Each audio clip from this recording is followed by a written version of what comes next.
Between the 1950s and the 1970s, the Central Intelligence Agency conducted an extensive and deeply classified research program known as MKUltra, which investigated the potential uses of mind control and psychological manipulation through the administration of lysergic acid diethylamide, commonly known as LSD, along with other psychoactive substances, hypnosis, sensory deprivation, isolation, and verbal abuse on unwitting human subjects who were often institutionalized patients, prisoners, or individuals deemed socially vulnerable and therefore unlikely to be believed if they reported what had been done to them. The program operated under the assumption that if the human mind could be chemically or psychologically altered,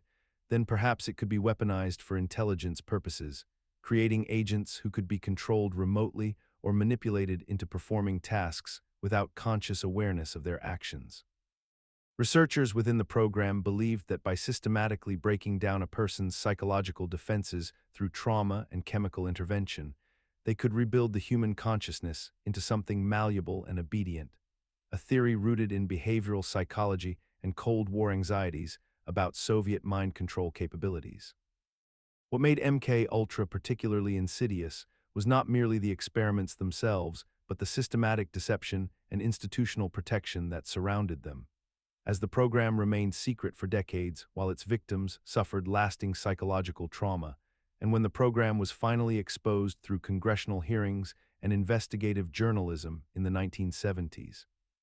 The government's acknowledgement came paired with legal protections that prevented most victims from obtaining justice or compensation.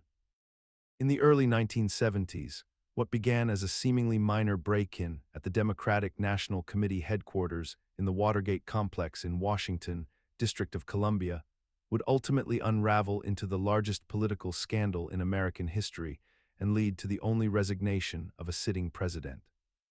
On June 17, 1972, 5 men were arrested after being caught breaking into the office complex, and initial reports suggested it was simply a burglary, yet investigative journalists at the Washington Post, particularly Bob Woodward and Carl Bernstein, began connecting disparate threads that suggested the break-in was not an isolated incident, but rather part of a coordinated campaign of political espionage authorized at the highest levels of the Nixon administration. The psychological mechanism that allowed such an elaborate conspiracy to persist for months was the compartmentalization of information and the construction of plausible deniability, wherein various actors within the administration could claim ignorance of what others were doing while simultaneously benefiting from their actions, creating a system where no single person had to acknowledge the full scope of criminality. President Richard Nixon and his inner circle, including figures like H.R. Haldeman, John Ehrlichman, and Attorney General John Mitchell, had systematized political surveillance and dirty tricks into what became known as the White House Plumbers Unit, engaging in wiretapping, break-ins, and fabrication of evidence against political opponents and journalists perceived as threats. What enabled this sprawling conspiracy to function was the compartmentalization of guilt and the assumption that loyalty and fear would prevent subordinates from testifying against their superiors. Yet this calculus ultimately failed as individuals faced with criminal exposure chose to cooperate with investigators and prosecutors rather than accept personal punies. Between 1932 and 1972, the United States Public Health Service conducted a medical study in Macon County, Alabama, that would become one of the most shameful episodes in American medical history. Researchers recruited approximately 600 African American men, telling them they were receiving free health care and treatment for a condition called bad blood, which was a colloquial term for syphilis. However, the men were never actually told they had syphilis, and they were certainly never informed that they would receive no treatment whatsoever.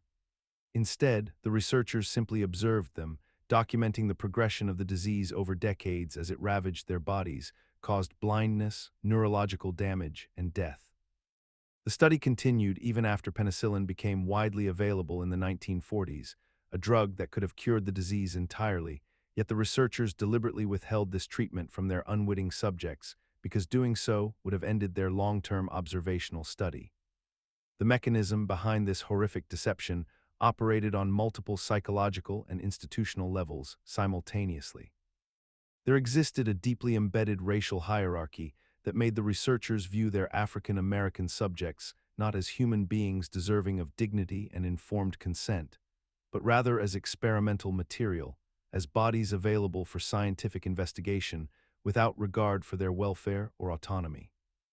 The institutional framework of medical authority, combined with economic desperation among the impoverished community members who were promised free medical care, created a perfect environment for exploitation.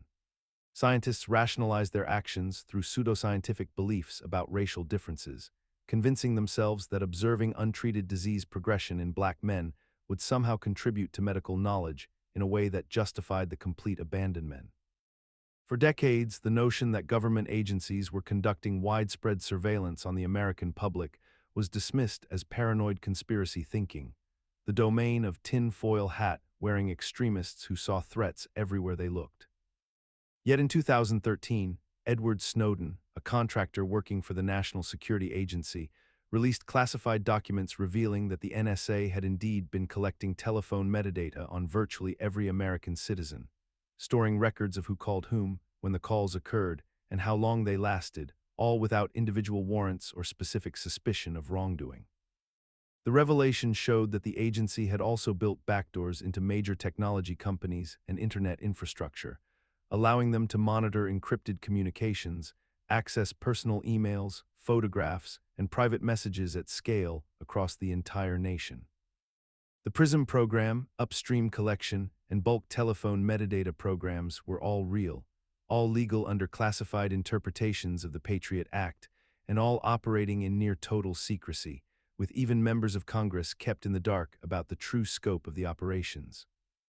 The mechanism behind this expansion was rooted in the post-September 11th security apparatus, where the logic of prevention became the logic of total information awareness, where the argument was made that to stop one attack, you must monitor everyone, that privacy must be surrendered for safety, and that the innocent have nothing to fear from comprehensive surveillance. What makes this particularly remarkable is how swiftly this unprecedented invasion of privacy became normalized and accepted despite having no precedent in American history, and no clear evidence that bulk surveillance was more effective than targeted investigation. In the decades following World War II, the Federal Bureau of Investigation under the leadership of J. Edgar Hoover developed and executed an extensive covert operation that would later become known as COINTELPRO, short for Counterintelligence Program, which was designed to infiltrate, monitor, and ultimately disrupt domestic political organizations that the Bureau deemed to be threats to national security or stability. Operating from the 1956 until it was exposed in 1971, this program deployed sophisticated surveillance techniques, planted informants within activist groups, created forged documents to sow discord among leadership, and orchestrated campaigns of intimidation and harassment against civil rights leaders, anti-war activists, black nationalist organizations, and various other political movements. The FBI systematically targeted figures like Martin Luther King Jr., sending anonymous letters containing damaging allegations to his home, strategically releasing information to the media designed to undermine his credibility, and maintaining detailed files on his activities and associates that were shared with other government agencies. The psychological mechanism underlying this operation relied on the assumption that the threat posed by domestic dissent justified extraordinary measures outside the traditional bounds of law and accountability, operating under a framework where national security concerns could override constitutional protections and the basic rights of citizens. COINTELPRO persisted for more than 15 years without serious public knowledge or meaningful oversight because it operated in shadow, because the power structures involved had no incentive to expose themselves, and because those in government possessed both the resources and authority to keep their activities hidden from public scrutiny. After the conclusion of World War II in 1945, the United States government faced a peculiar strategic dilemma regarding the vast repository of scientific knowledge and technological advancement that Nazi Germany had accumulated throughout the war years. Rather than allow this intellectual capital to fall into the hands of the Soviet Union or be lost entirely through the prosecution of war crimes, American officials, particularly those within military intelligence and the newly formed Joint Intelligence Objectives Agency, made a deliberate decision to recruit and relocate approximately 1,600 German scientists, engineers, and technicians to the United States.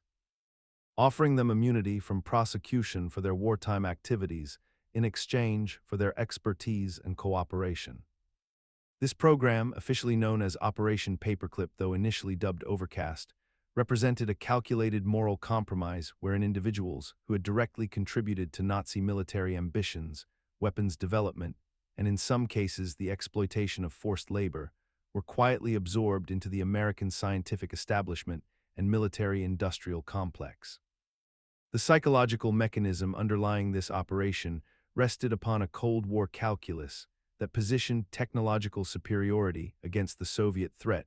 as more strategically vital than accountability for past atrocities or the maintenance of consistent moral principles regarding war crimes and crimes against humanity.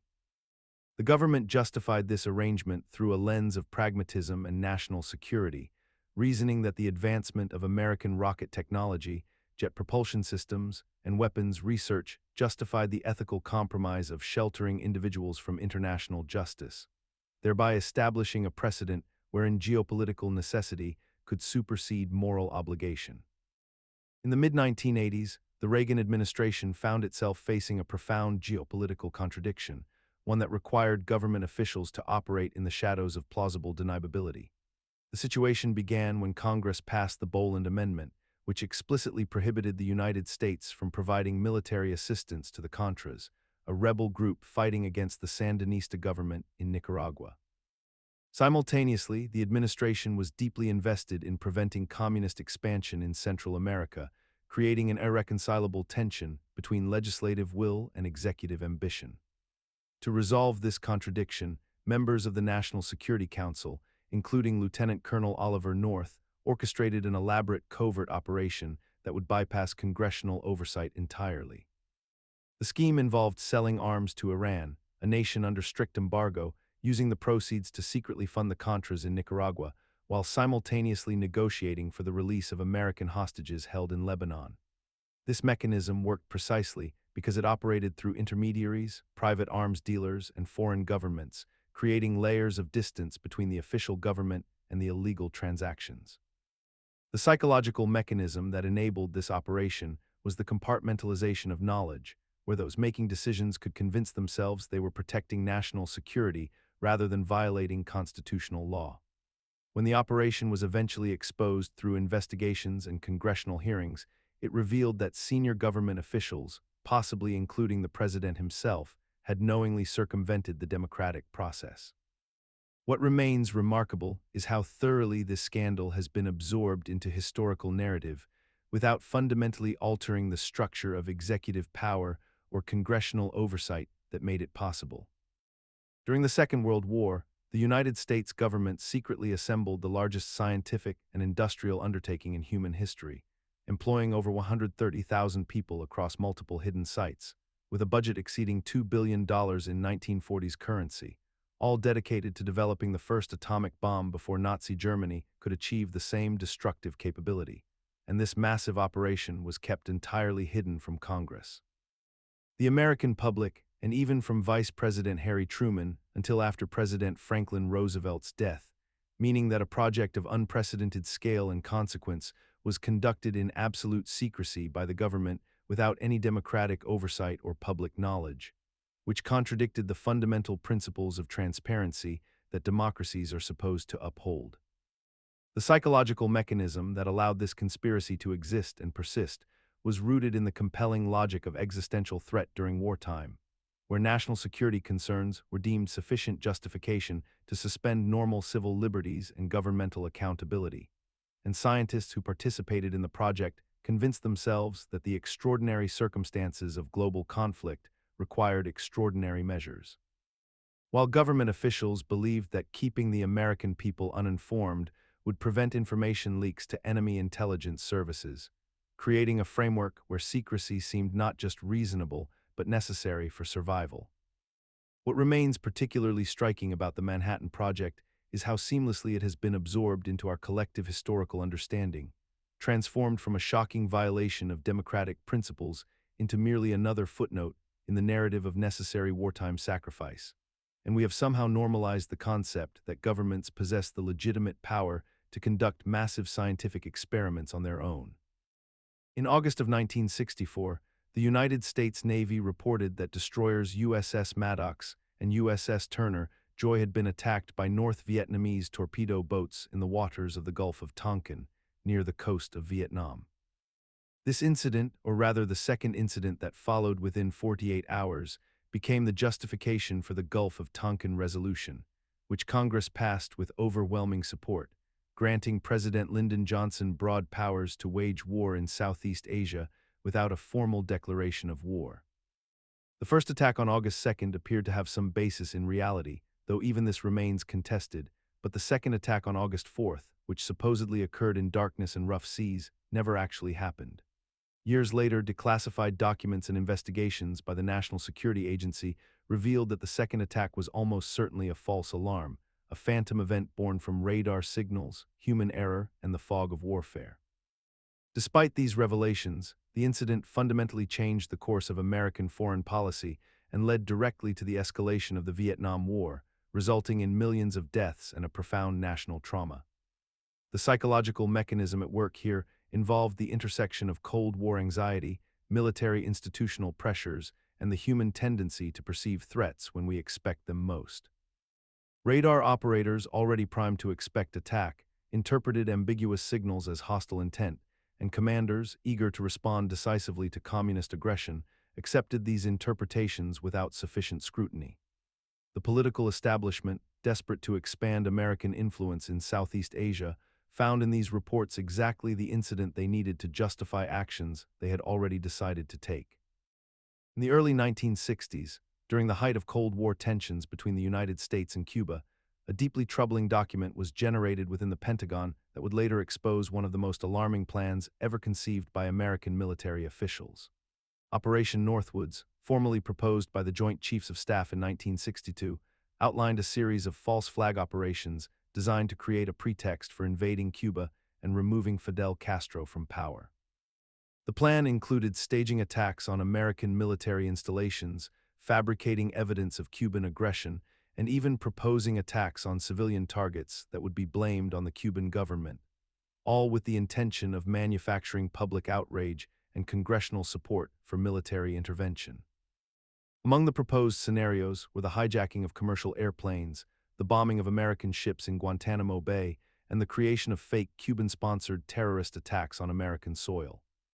The architects of this plan believed that by engineering these false events and attributing them to Cuba, they could convince the American people and their elected representatives that invasion was not merely justified but necessary for national security. What makes this historical episode particularly remarkable is not merely the existence of the plan itself, but rather the fact that President John F. Kennedy ultimately rejected Operation Northwoods, reportedly finding the proposals so morally repugnant and logically dangerous that he refused to authorize any aspect of the operation. The document remained classified for decades, hidden within government archives until it was eventually declassified and discovered by researchers, at which point it became undeniable proof that the highest levels of American military leadership had seriously contemplated and formally proposed orchestrating false flag attacks against American civilians and property. Pentagon Papers represent one of the most significant instances of institutional deception in modern American history, a classified Department of Defense study that documented the political and military involvement of successive American administrations in Southeast Asia from 1945 through 1967, revealing systematic patterns of deliberate misleading of the American public and Congress regarding the scope and nature of military operations in Vietnam. Daniel Ellsberg, a military analyst who had worked on the study itself, became convinced that the American people deserved to know the true history of their nation's involvement in the war, and in 1971 he provided the entire classified study to the New York Times, which began publishing excerpts that shocked the nation by demonstrating that multiple presidential administrations had consistently lied about the origins of the conflict, the extent of bombing campaigns, and the prospects for military victory. The government's initial response was not to openly debate the revelations or engage with the historical truths being presented, but rather to seek injunctions against further publication, to pursue criminal charges against Ellsberg, and to establish a secret unit known as the Plumbers to discredit whistleblowers and investigate leaks through illegal means.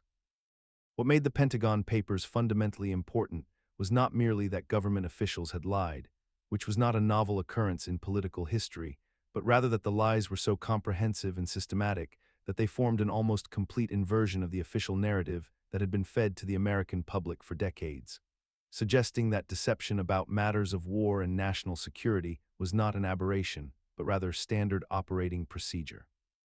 For decades, the tobacco industry conducted extensive internal research that conclusively demonstrated the severe health risks of smoking, including addiction, cancer, and cardiovascular disease, yet they systematically suppressed these findings and instead funded counter-research designed to cast doubt on independent scientific evidence, all while their executives testified before Congress that nicotine was not addictive and that no causal link existed between smoking and disease. The conspiracy was not a shadowy operation conducted in darkness, but rather a deliberate, documented strategy implemented by some of the world's largest corporations with the knowledge and participation of their leadership, involving the creation of front groups, the cultivation of sympathetic scientists, and the strategic dissemination of misinformation through advertising and media channels that reached millions of people daily. Internal memos and documents that were eventually uncovered through litigation revealed that executives knew the truth about their products' dangers as early as the 1950s, yet they chose profit over public health with full awareness of the consequences.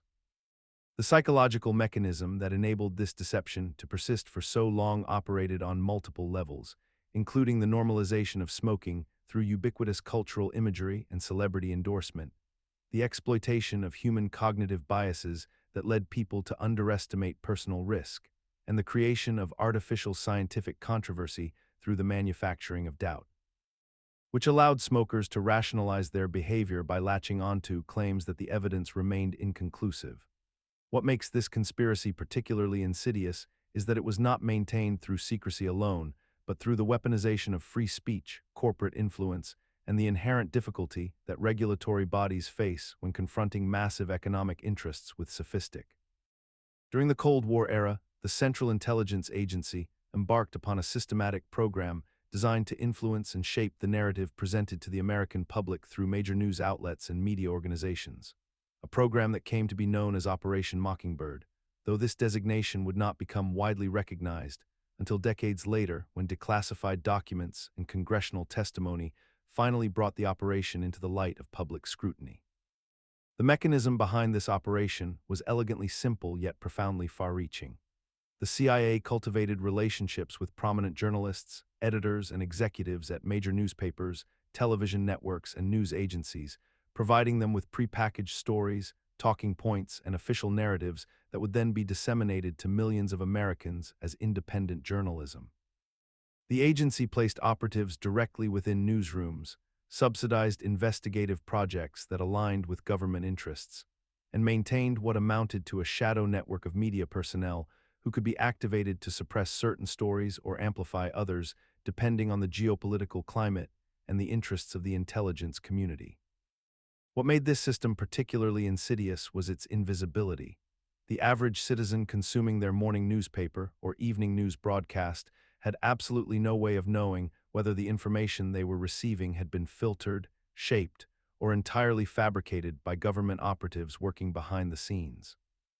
The psychological architecture of Operation Mockingbird relied upon the public's innate trust in institutional authority and the assumption that journalism operated as an independent check on power, assumptions that proved tragically naive. In the early 1933, during the depths of the Great Depression, when unemployment reached nearly 25% and desperation permeated American society, a group of wealthy industrialists and military figures allegedly plotted to overthrow President Franklin Delano Roosevelt and establish a fascist government controlled by business interests. This conspiracy, later known as the Business Plot, involved prominent figures from the world of finance and commerce who believed that Roosevelt's New Deal policies threatened their economic power and the capitalist system itself. General Smedley Butler, a highly decorated Marine Corps officer who had been approached to lead a military coup against the president, instead reported the plot to Congress, where it was investigated by the House Committee on Un-American Activities. The committee confirmed that Butler had indeed been contacted by individuals connected to wealthy businessmen, and that a genuine conspiracy to overthrow the government had been discussed and planned, though the full extent of the conspiracy and the involvement of specific corporate leaders remained somewhat obscured by the investigation's conclusion. The mechanism that allowed such a plot to take root lay in the genuine fear among the wealthy elite that socialist and communist movements might gain traction in America if the economic crisis continued unchecked, and they believed that a military dictatorship aligned with business interests could prevent such an outcome while preserving their fortunes and influence. This conspiracy demonstrates how those with significant economic power can organize against democratic institutions when they perceive threats to their wealth and authority, and how even in a democracy with supposed checks and balances, wealthy individuals can attempt to manipulate the machinery of government and military for their own purposes. For decades, the Federal Bureau of Investigation maintained extensive surveillance operations targeting Reverend Dr. Martin Luther King Jr.,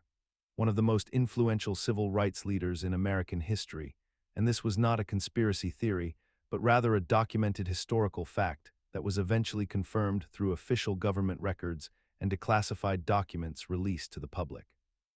Beginning in the late 1956 and continuing until his assassination in 1968, FBI Director J. Edgar Hoover authorized wiretaps on King's home and office telephones, deployed field agents to monitor his movements and associations, collected personal information about his private life, and even sent anonymous letters attempting to manipulate his behavior and damage his reputation and relationships. The agency justified these actions under the auspices of national security and communist infiltration concerns, claiming that certain individuals within King's circle had potential communist sympathies, a rationale that was used to legitimize what was ultimately a systematic effort to discredit and undermine one of America's most transformative moral leaders. The psychological mechanism underlying this surveillance campaign stemmed from institutional fear and bureaucratic self-preservation, as Hoover viewed the civil rights movement as a threat to the existing social order and to his own authority, and the surveillance provided him with personal leverage and intelligence that he believed could be weaponized against King if necessary. What persists as deeply troubling about this historical episode is not merely that the surveillance occurred, but that it was so normalized within government institutions that multiple layers of officials participated in and approved these operations without significant internal resistance or moral questioning, and even after the revelations became public through congressional investigations. Throughout the latter half of the 20th century, documented evidence emerged revealing that agents and operatives within the Central Intelligence Agency had actively participated in the trafficking, distribution, and protection of drug smuggling operations across multiple continents, particularly during the Cold War era and beyond. The most extensively documented case involved the CIA's involvement with drug lords in Southeast Asia during the Vietnam War, where the agency allegedly facilitated the transport of heroin from the Golden Triangle region through military and intelligence channels, with the stated justification that these relationships were necessary to maintain anti-communist allies in strategically important regions. Later investigations and declassified documents revealed similar patterns during the Iran-Contra Affair, where CIA-connected operatives were documented moving cocaine through Central America while simultaneously funding Contra rebels in Nicaragua, creating a parallel revenue stream that circumvented congressional oversight and budgetary restrictions. The psychological mechanism underlying this reality operates on the principle of compartmentalization and moral relativism, wherein intelligence operatives justify extraordinary measures as necessary national security exceptions,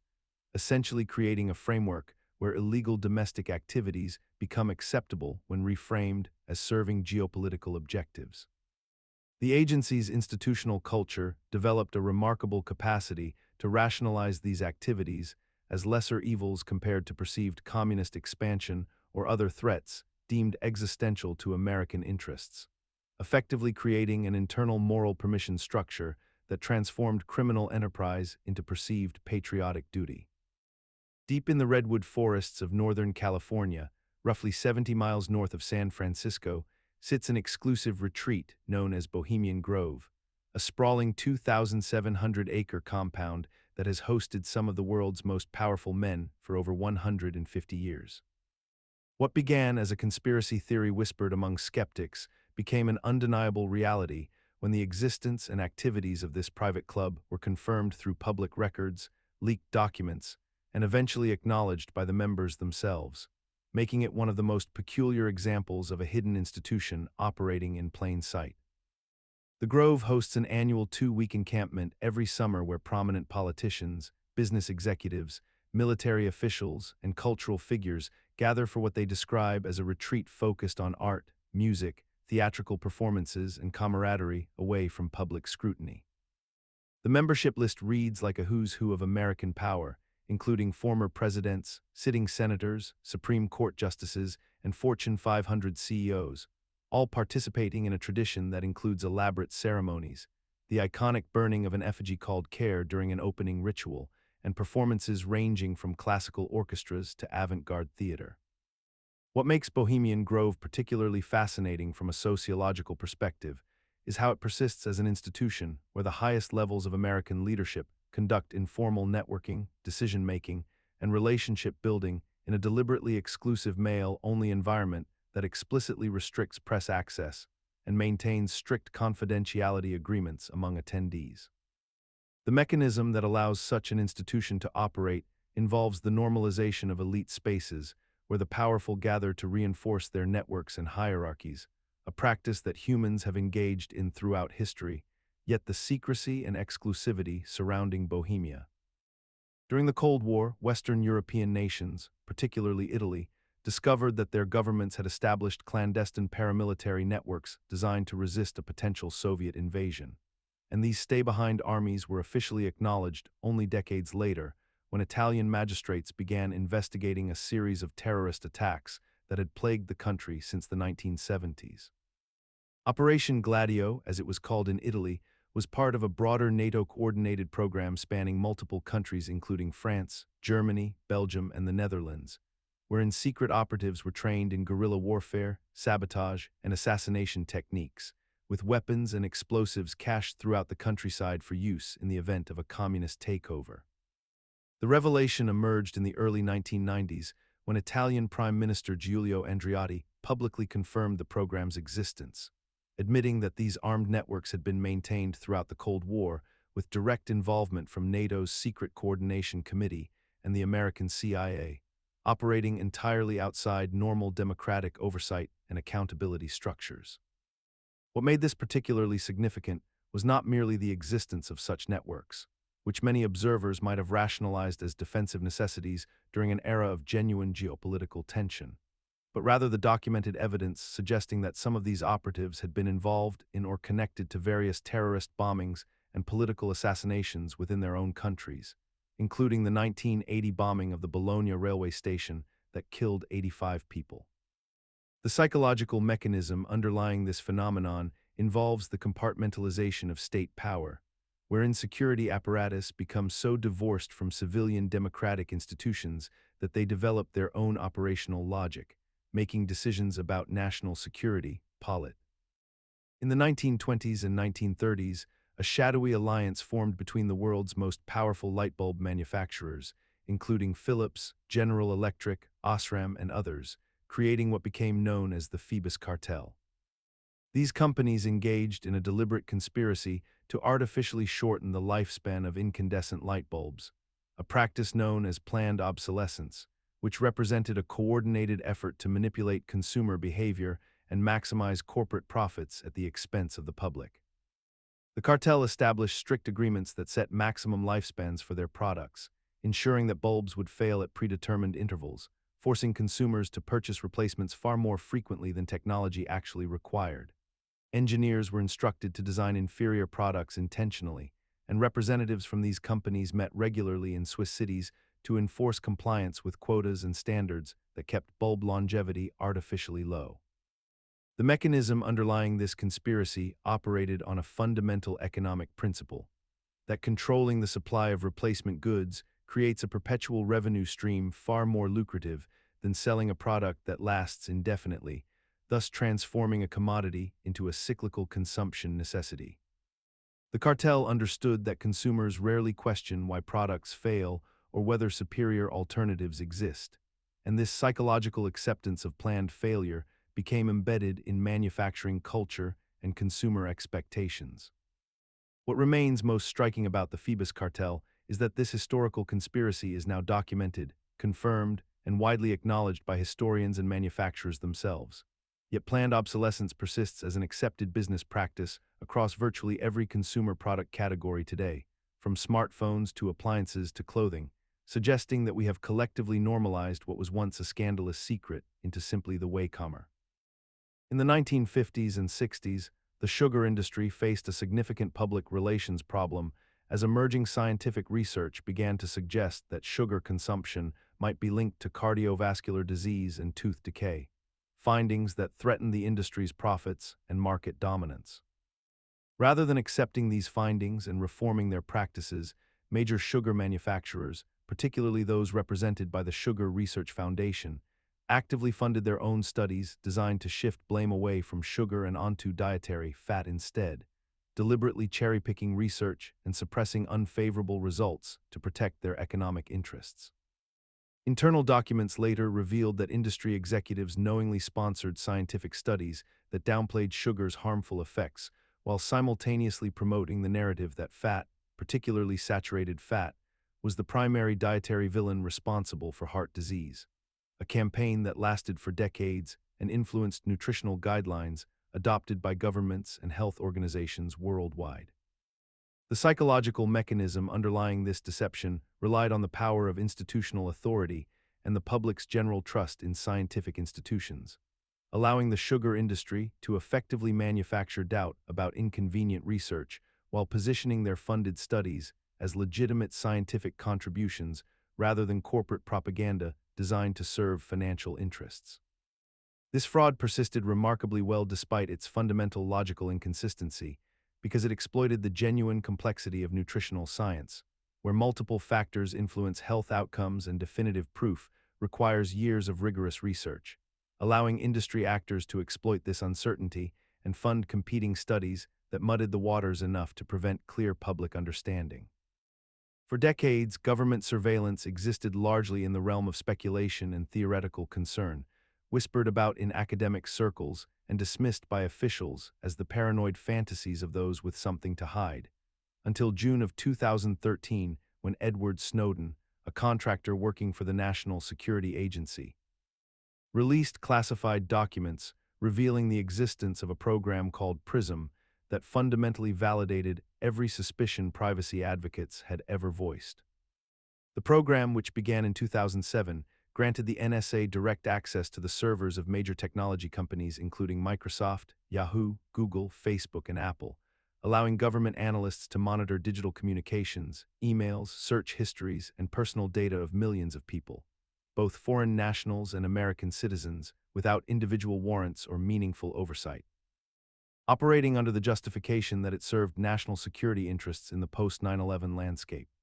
What made PRISM particularly significant was not that surveillance existed, but rather the scale of it, the industrial and systematic nature of its operation, and the way it had been conducted in direct contradiction to public assurances from government officials who had repeatedly testified before Congress that such mass surveillance programs did not exist. The psychological mechanism that allowed this program to persist involved a subtle redefinition of terms and a careful compartmentalization of knowledge, where officials could technically claim they did not engage in certain practices while simultaneously engaging in those exact practices under different nomenclature and authorization frameworks. Most Americans had some awareness that their digital activities were monitored in limited contexts, but the revelation that their most intimate communications could be accessed wholesale without suspicion of wrongdoing represented a categorical D. During the 1980s, the United States found itself entangled in a complex geopolitical conflict in Central America, where the Reagan administration sought to overthrow the Sandinista government in Nicaragua by funding and arming a rebel group known as the Contras, despite congressional restrictions that explicitly prohibited direct military aid to these forces. What emerged from declassified documents and investigative journalism was evidence suggesting that certain figures within the CIA and National Security Council had facilitated the smuggling of cocaine into American cities to finance these operations, with the drug eventually finding its way into communities across Los Angeles and other urban centers, creating an unprecedented crack epidemic that devastated predominantly black neighborhoods during the latter part of the decade. The mechanism behind this conspiracy operated through a system of plausible deniability, wherein high-level officials could claim ignorance of specific operations conducted by lower-level operatives, while simultaneously benefiting from the financial proceeds that would otherwise have been impossible to obtain through legitimate congressional appropriations. The cocaine trafficking networks connected to the Contra supply lines provided both the financial resources necessary to continue arming rebel forces and simultaneously flooded domestic American streets with an addictive substance that would create millions of new users and users, a consequence that appeared almost incidental to the larger geopolitical objectives being pursued thousands of miles away. What makes this particular historical episode remarkable is how it has persisted in cultural memory, not as an outrage demanding accountability, but rather as a footnote in Cold War history, taught in schools with the same detached tone used for other foreign policy decisions, despite the documented harm inflicted upon entire communities through. During the Vietnam War, the United States military deployed a powerful herbicide called Agent Orange across approximately 20 million acres of Vietnamese territory, intending to destroy jungle vegetation that provided cover for enemy forces and to eliminate food crops that might sustain them.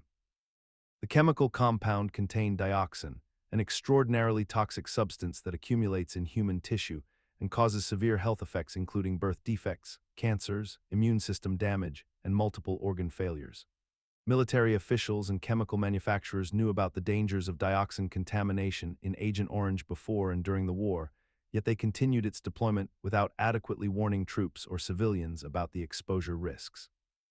The cover-up operated through a systematic process of suppression and denial, where internal documents revealing the toxicity were classified or buried, independent researchers were discredited, and affected parties were prevented from accessing information about their exposure.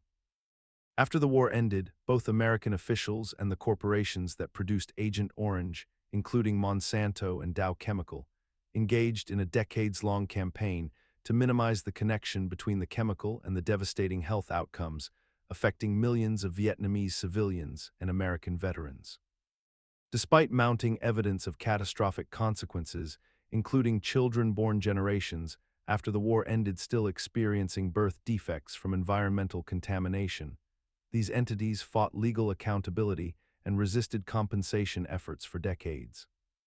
The normalization of this cover-up occurred gradually through institutional silence, the compartmentalization of knowledge across different agencies and corporations, and the simple passage of time, which allowed public memory to fade while those responsible aged into obscurity. In the early 20th century, radium was hailed as a miraculous element, a glowing substance that seemed to defy the natural laws of chemistry and physics, and companies eagerly incorporated it into consumer products with virtually no safety precautions whatsoever. Young women, predominantly immigrant workers seeking honest employment during the 1920s, were hired by watch manufacturers to paint the tiny numerals and hands on clock faces with radium-infused luminescent paint, and they were told repeatedly that the substance was entirely harmless, so harmless in fact that supervisors encouraged them to lick their paintbrushes to maintain precise tips for their delicate work. These women, who became known as the Radium Girls, ingested small but persistent quantities of radium with every brush stroke they pointed between their lips, and the radioactive element accumulated in their bones over months and years, behaving chemically like calcium and settling into their skeletal systems where it could emit radiation continuously for decades. The companies manufacturing these products were not ignorant of radium's dangers, as scientists and researchers had already documented radiation sickness and bone deterioration in laboratory settings. Yet this knowledge was actively suppressed and compartmentalized away from the workers themselves, who remained blissfully unaware that they were slowly poisoning themselves for wages that barely covered their living expenses.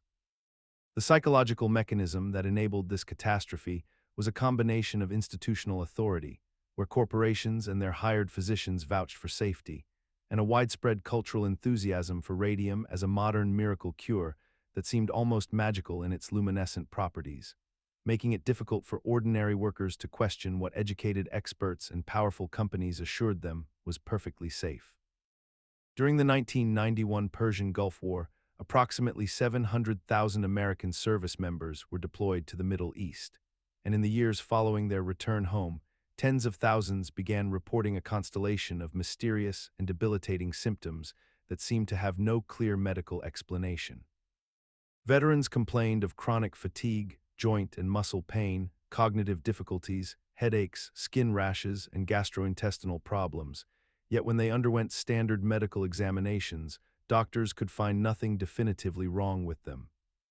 The Department of Defense initially dismissed these complaints as psychological in nature, suggesting that the veterans were experiencing stress-related illness or that their symptoms were largely imaginary, a position that seemed designed to minimize the government's responsibility and reduce potential liability for affected service members.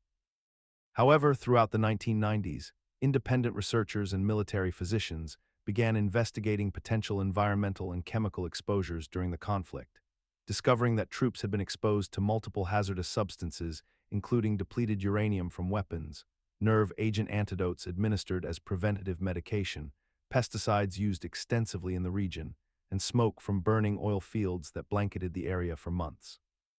The mechanism behind this dismissal operated on a fundamental level of institutional protection,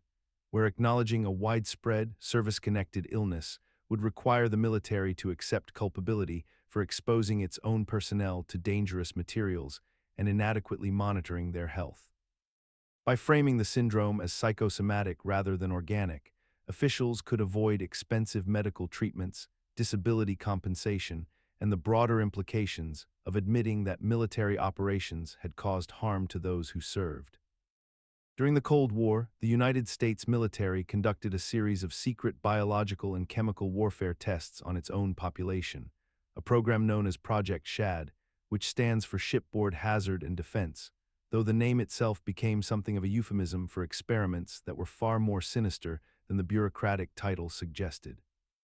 Between 1962 and 1990, the Department of Defense deliberately released biological and chemical agents over populated areas, military vessels, and coastal regions, ostensibly to test defensive capabilities against potential Soviet attacks. Yet the true nature of these operations remained classified for decades, while military personnel and civilians unknowingly became test subjects.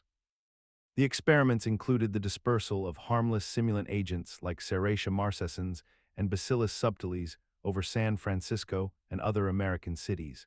releasing pathogens into the air to study how diseases would spread through urban populations, operations conducted with no informed consent from the people breathing in these organisms.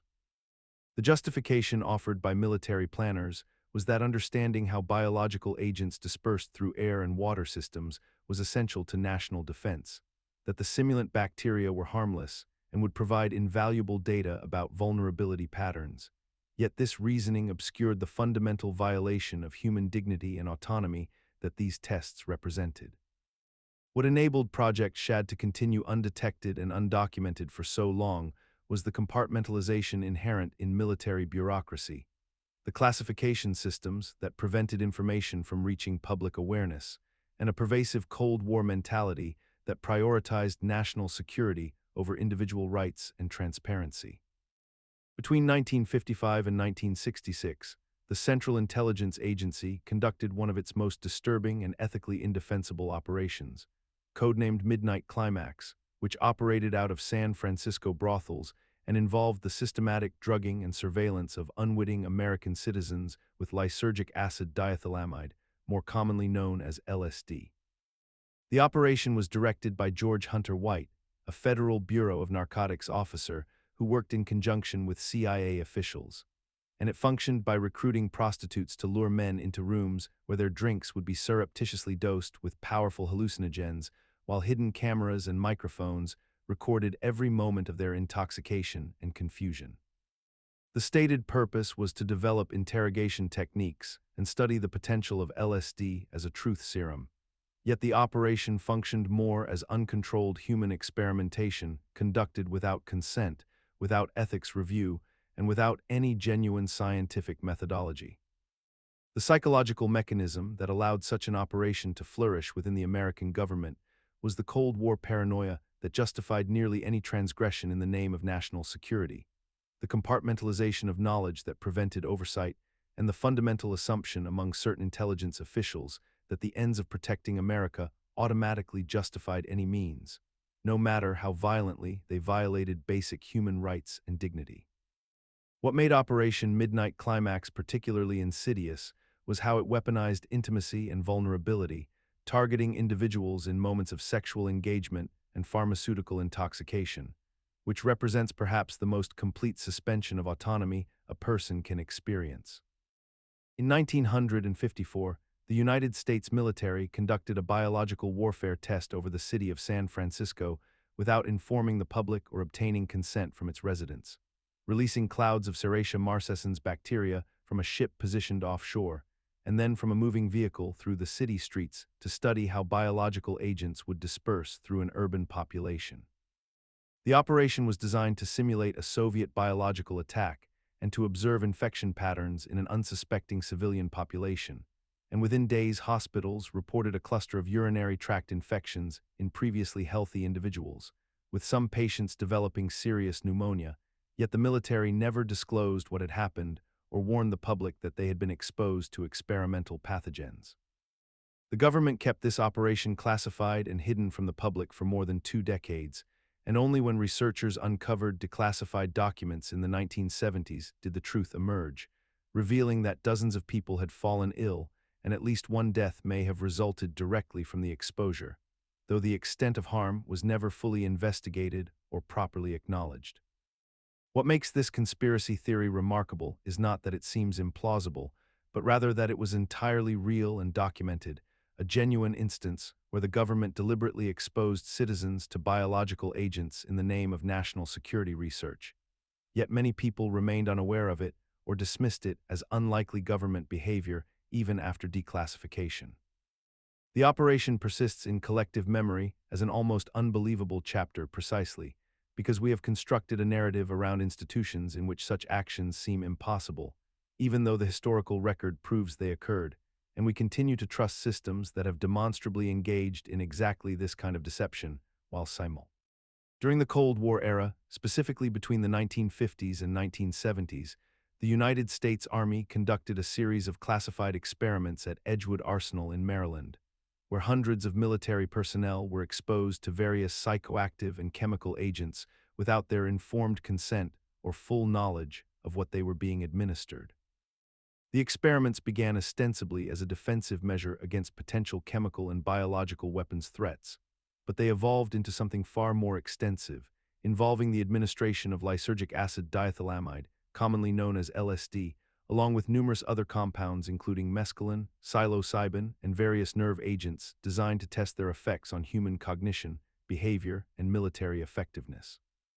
The soldiers who participated, many of them young enlisted men with no choice in the matter, were told they were participating in routine medical tests or chemical defense research,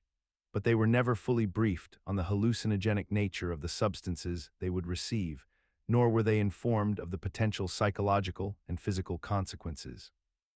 What motivated military leadership to pursue such experiments was a complex mixture of Cold War anxiety, the desire to develop weapons and interrogation techniques that could neutralize enemy forces,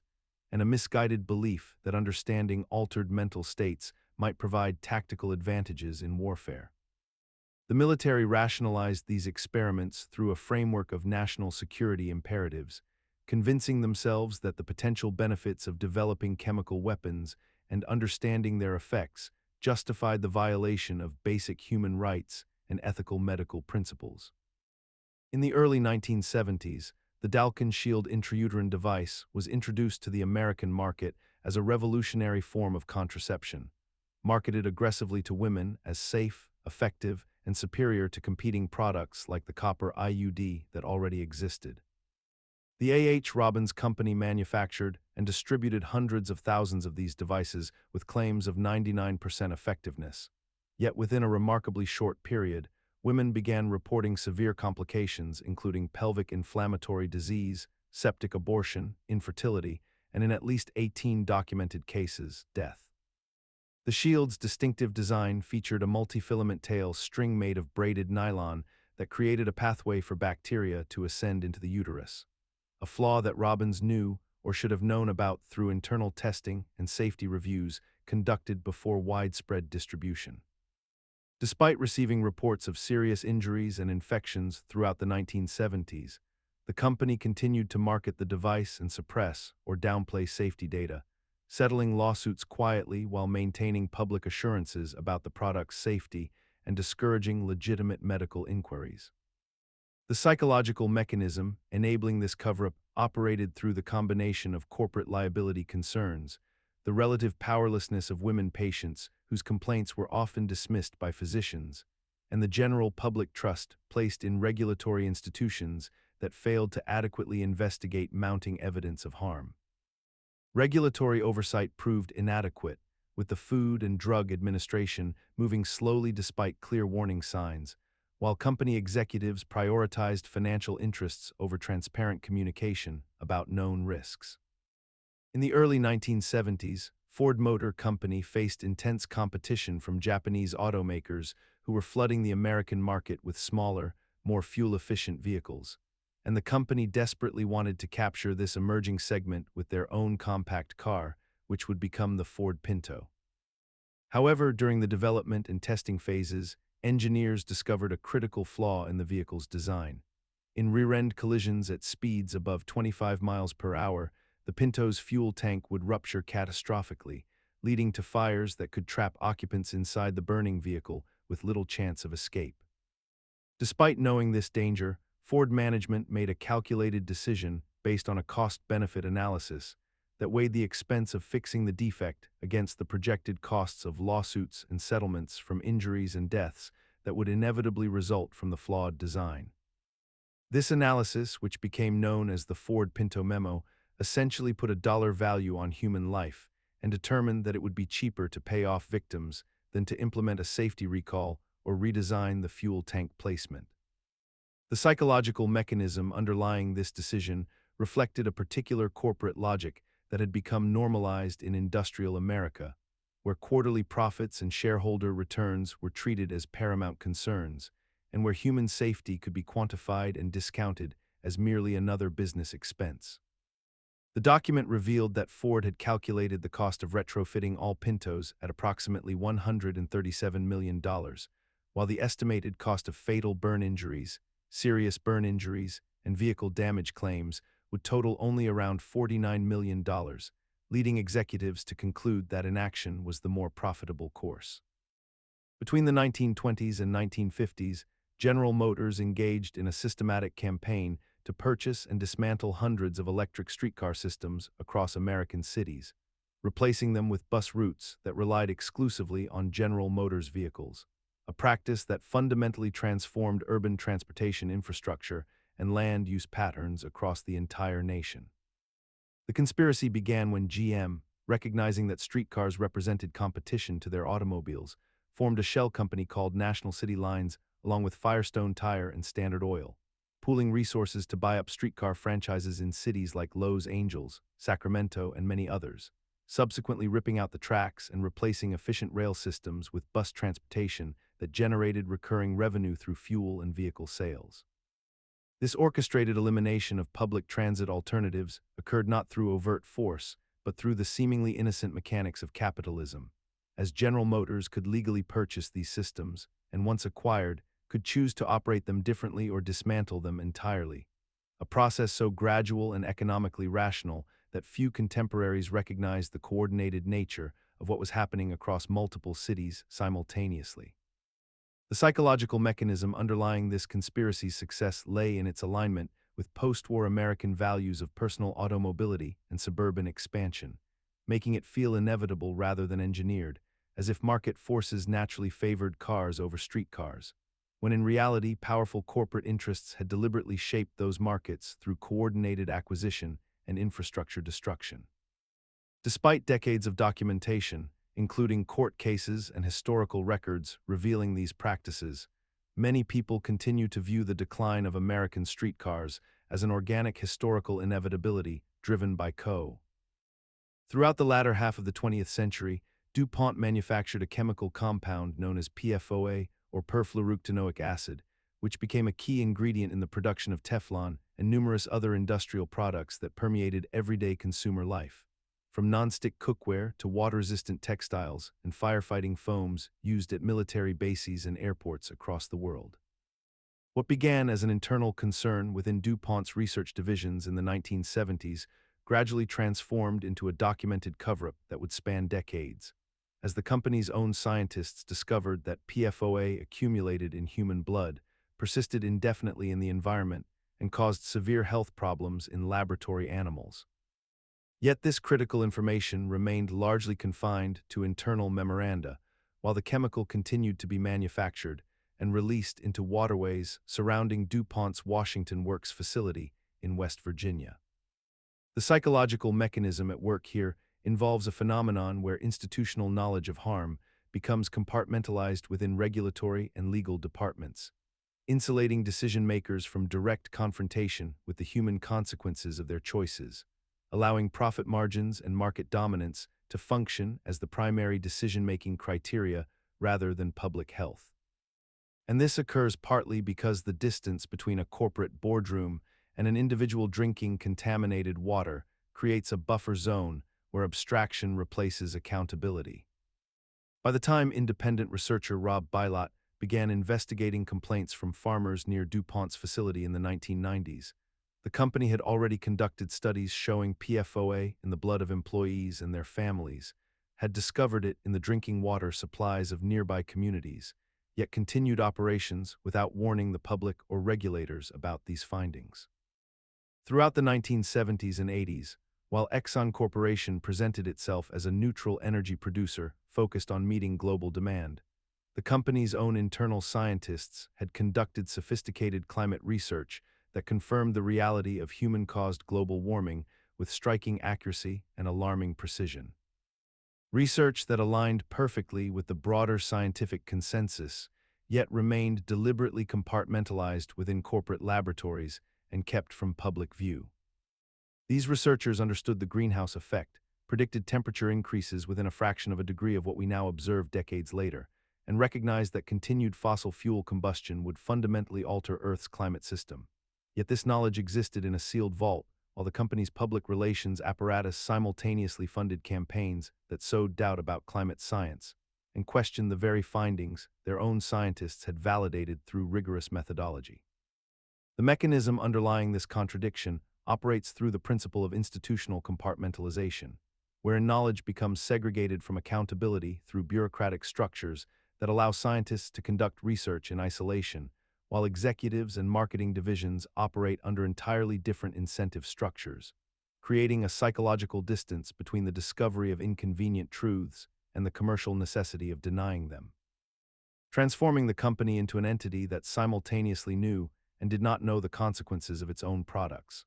What remains remarkable is how this duality persisted for decades despite the evidence being definitively documented in emails, presentations, and research papers that eventually emerged through investigation and legal discovery. Yet the normalization of this contradiction within corporate culture allowed executives to compartmentalize cogniti.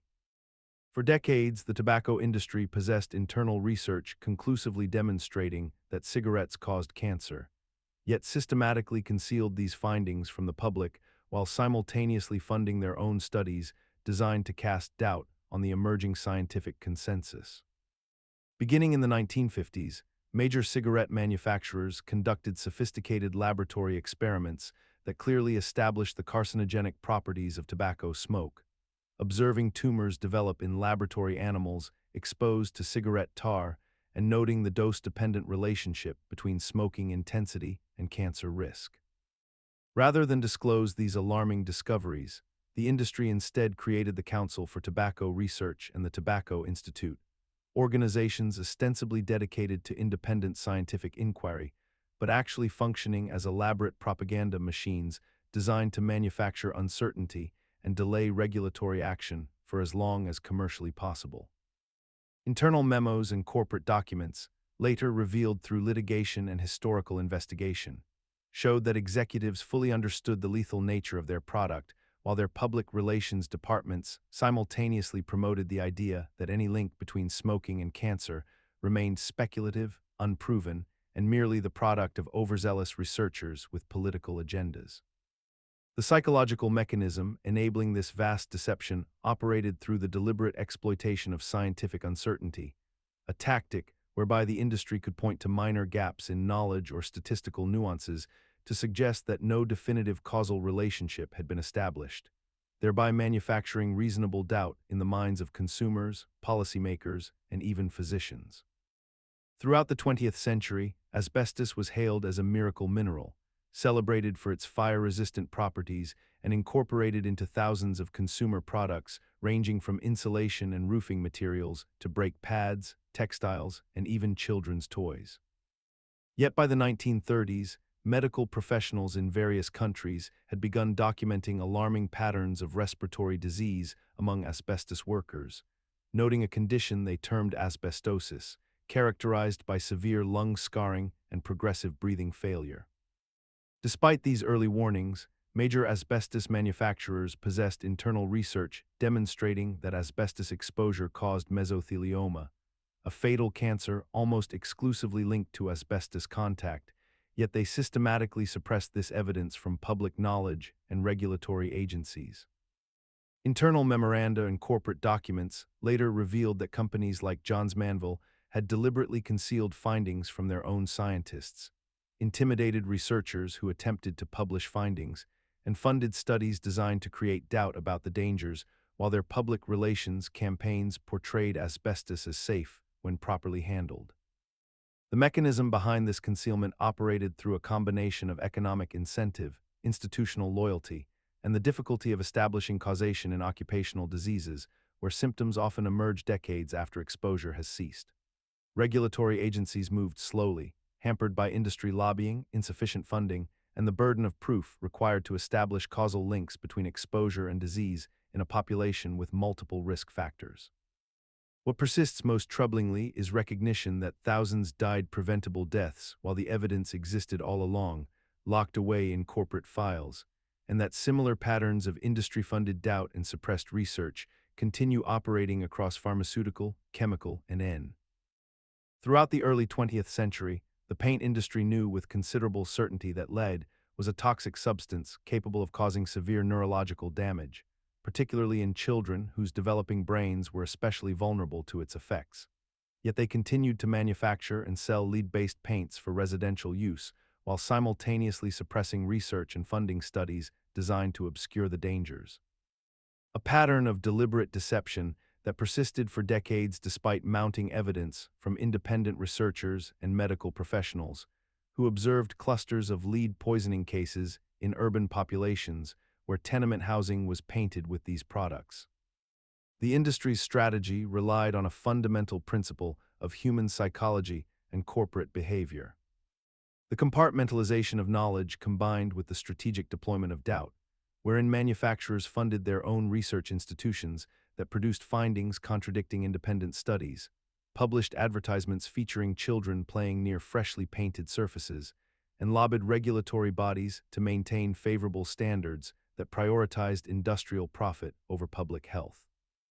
What enabled this cover-up to function so effectively was not merely the corruption of individual actors, but rather the systemic normalization of a practice wherein regulatory capture allowed industry representatives to sit on the very committees that established safety guidelines, creating a self-reinforcing cycle where official standards were set by those who benefited most from their permissiveness. Even as documented cases of developmental delays, behavioral problems, and cognitive impairment accumulated in medical literature, the lead paint industry continued operating without meaningful intervention, and remarkably, this pattern persisted in some regions well into the 1980s, decades after the dangers had become scientifically undeniable. In the early 1920s, as automobiles began flooding streets across America, engineers faced a persistent mechanical problem: engine knock, a premature detonation that reduced fuel efficiency and damaged motors. The solution arrived in the form of tetrethyl lead, a chemical compound that, when added to gasoline in small quantities, dramatically improved combustion efficiency and eliminated the knocking sound entirely. General Motors, working alongside DuPont and Standard Oil in a partnership that would reshape industrial history, began promoting leaded gasoline as the miraculous fuel of the modern age, and by the mid-1920s, it had become the standard across the nation. What few knew at the time was that the chemists and executives involved in this enterprise possessed substantial evidence that lead was profoundly toxic to human health.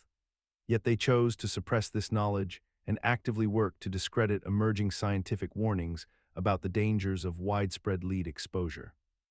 Workers in plants manufacturing tetrethyl lead suffered neurological damage and psychological breakdowns, yet these incidents were characterized as individual failures rather than systemic poisoning. As the decades progressed and lead accumulated in the air, soil, and human bloodstreams across industrial societies, the industry maintained its position that the amounts were insignificant, funding studies that contradicted independent researchers, and leveraging their influence over regulatory bodies to prevent restrictions. The mechanism at work here was one of institutional compartmentalization combined with economic self-interest. Those who profited from the product had little incentive to acknowledge its harms, and the diffusion of causality made it difficult for the public to connect their illnesses to the invisible toxin in their environment. For decades, the Sackler family, owners of Purdue Pharma, orchestrated one of the most devastating pharmaceutical conspiracies in modern history, systematically deceiving doctors, patients, and regulators about the addictive nature of their flagship painkiller, OxyContin. Beginning in the 1990s, the company launched an aggressive marketing campaign that downplayed addiction risks, falsely claiming that less than 1% of patients would become addicted to opioids, a statistic that had no scientific basis whatsoever. Purdue Pharma trained sales representatives to aggressively target physicians, offering them lucrative speaking fees and sponsorships while simultaneously minimizing the genuine dangers of their product to medical professionals who trusted the company's representations. Internal company documents later revealed that executives knew OxyContin was highly addictive and posed severe risks to public health, yet they deliberately concealed this information to maximize profits. The scheme worked devastatingly well, as OxyContin became one of the most widely prescribed medications in America, leading to millions of addictions and contributing to the deaths of hundreds of thousands of Americans from overdose. The psychological mechanism underlying this conspiracy relied on the inherent trust people place in pharmaceutical companies and medical institutions,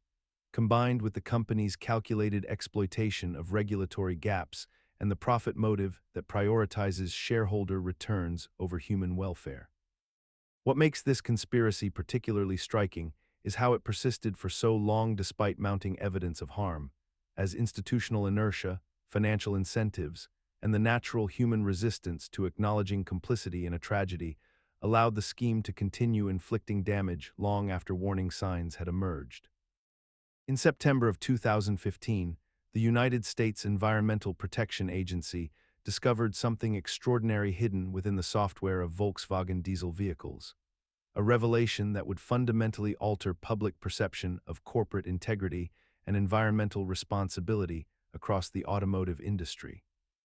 The scandal emerged when independent testing revealed that Volkswagen had deliberately installed sophisticated software into nearly 11 million vehicles worldwide, software specifically designed to detect when emissions testing was occurring and to artificially reduce nitrogen oxide outputs during those exact moments, while allowing the vehicles to emit up to 40 times the legal pollution limits during normal driving conditions on public roads.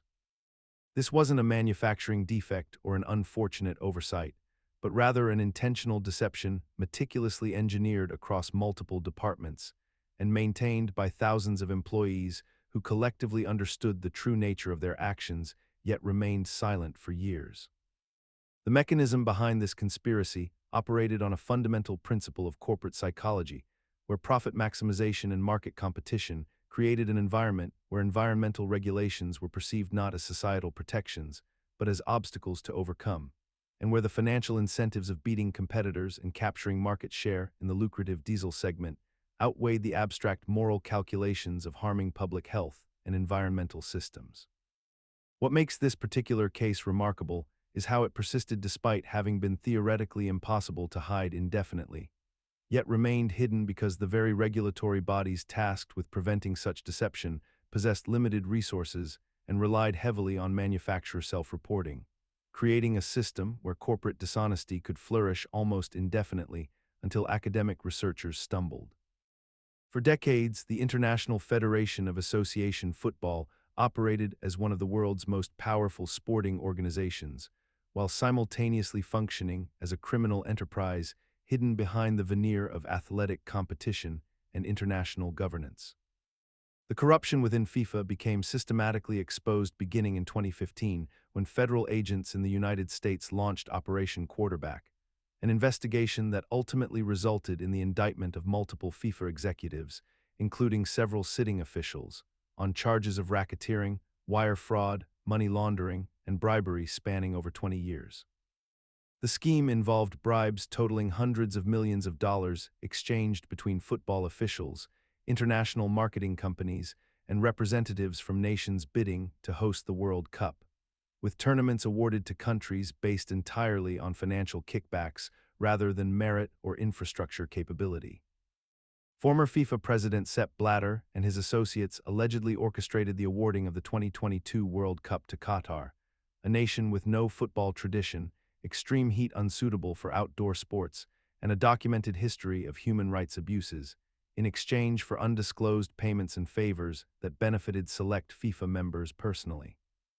The psychological mechanism enabling this corruption operated through the compartmentalization of institutional power, wherein the organization maintained near-total autonomy from external oversight, while member nations competed fiercely for prestige and economic benefits, creating conditions where officials viewed bribery as simply the cost of participation rather than criminal activity. Despite the widespread arrests, public knowledge of these crimes, and substantial reforms implemented within FIFA's governance structure, the organization continues to award major tournaments to politically controversial host nations, suggesting. In the years following the 2008 financial crisis, regulators and investigators began noticing something peculiar in the data surrounding the London Interbank Offered Rate, commonly known as LIBOR, which serves as the foundational benchmark interest rate used to calculate the cost of trillions of dollars in loans, mortgages, derivatives, and financial instruments across the entire global banking system. What they discovered was that major international banks including Barclays, UBS, Citigroup, JP Morgan, and others had been systematically colluding to manipulate this critical rate downward during the crisis period and upward during other times, depending on what would benefit their trading positions and corporate interests. Traders at these institutions would communicate through chat rooms and phone calls, explicitly coordinating which rates to submit to maintain LIBOR at levels that would generate profits for their specific positions, while simultaneously damaging counterparties and ordinary borrowers who relied on these rates to determine their own lending costs. The mechanism behind this manipulation was disturbingly simple. Since LIBOR is calculated based on the voluntary submissions from a panel of major banks reporting what they believed their borrowing costs to be, there existed no independent verification system robust enough to detect coordinated misreporting, and the financial incentives for individual banks to cheat were enormous, often involving millions of dollars in potential profits from single basis point movements. Despite the fact that this scandal eventually resulted in billions of dollars in fines and the criminal prosecution of individual traders, the system persists largely unchanged, demonstrating how deeply embedded these manipulation mechanisms remain within the infrastructure of global finance, where the same structural weaknesses that enabled the original conspiracy continue to exist beneath newer regula. In the early 2010s, Wells Fargo, one of America's largest financial institutions, began engaging in a systematic practice that would eventually shock the public consciousness despite existing for years largely undetected. Employees at the bank, facing aggressive sales quotas and performance metrics that seemed almost impossible to achieve through legitimate means, began secretly opening unauthorized accounts in the names of existing customers without their knowledge or consent. These fraudulent accounts were created across multiple business lines, including checking accounts, savings accounts, and credit card products, generating fees that benefited the bank's bottom line while appearing on customer statements and damaging credit scores without the account holder's awareness or agreement. The scheme persisted from approximately 2002 through 2015, affecting millions of customers and representing one of the largest consumer fraud cases in modern banking history. What made this conspiracy particularly insidious was the psychological mechanism driving its perpetuation. The corporate culture had become so fixated on growth metrics and sales targets that employees faced termination or demotion if they failed to meet unrealistic quotas, creating a system where fraud became a rational survival strategy rather than an aberration. Managers knew about the practice, executives received reports about suspicious account openings, and the institution's risk management systems were theoretically designed to catch such activity. Yet the pressure to maintain shareholder value and executive bonuses created incentives to look away or minimize the problem. Even after regulators began investigating in the mid-2010s, the bank's leadership initially downplayed the scope, claiming a relatively small number of rogue employees were responsible, though evidence eventually revealed the practice was endemic and systematic throughout the organization. In the late 1990s, Enron Corporation stood as one of the most admired companies in America, a sprawling energy conglomerate headquartered in Houston, Texas, that seemed to embody the cutting edge of modern business innovation and financial sophistication. The company's leadership, particularly CEO Jeffrey Skilling and founder Ken Lay, cultivated an image of visionary entrepreneurs who had fundamentally transformed the energy sector through deregulation and creative financial instruments, earning widespread praise from business analysts, investment firms, and financial media outlets that rarely questioned the mechanisms underlying their astronomical growth.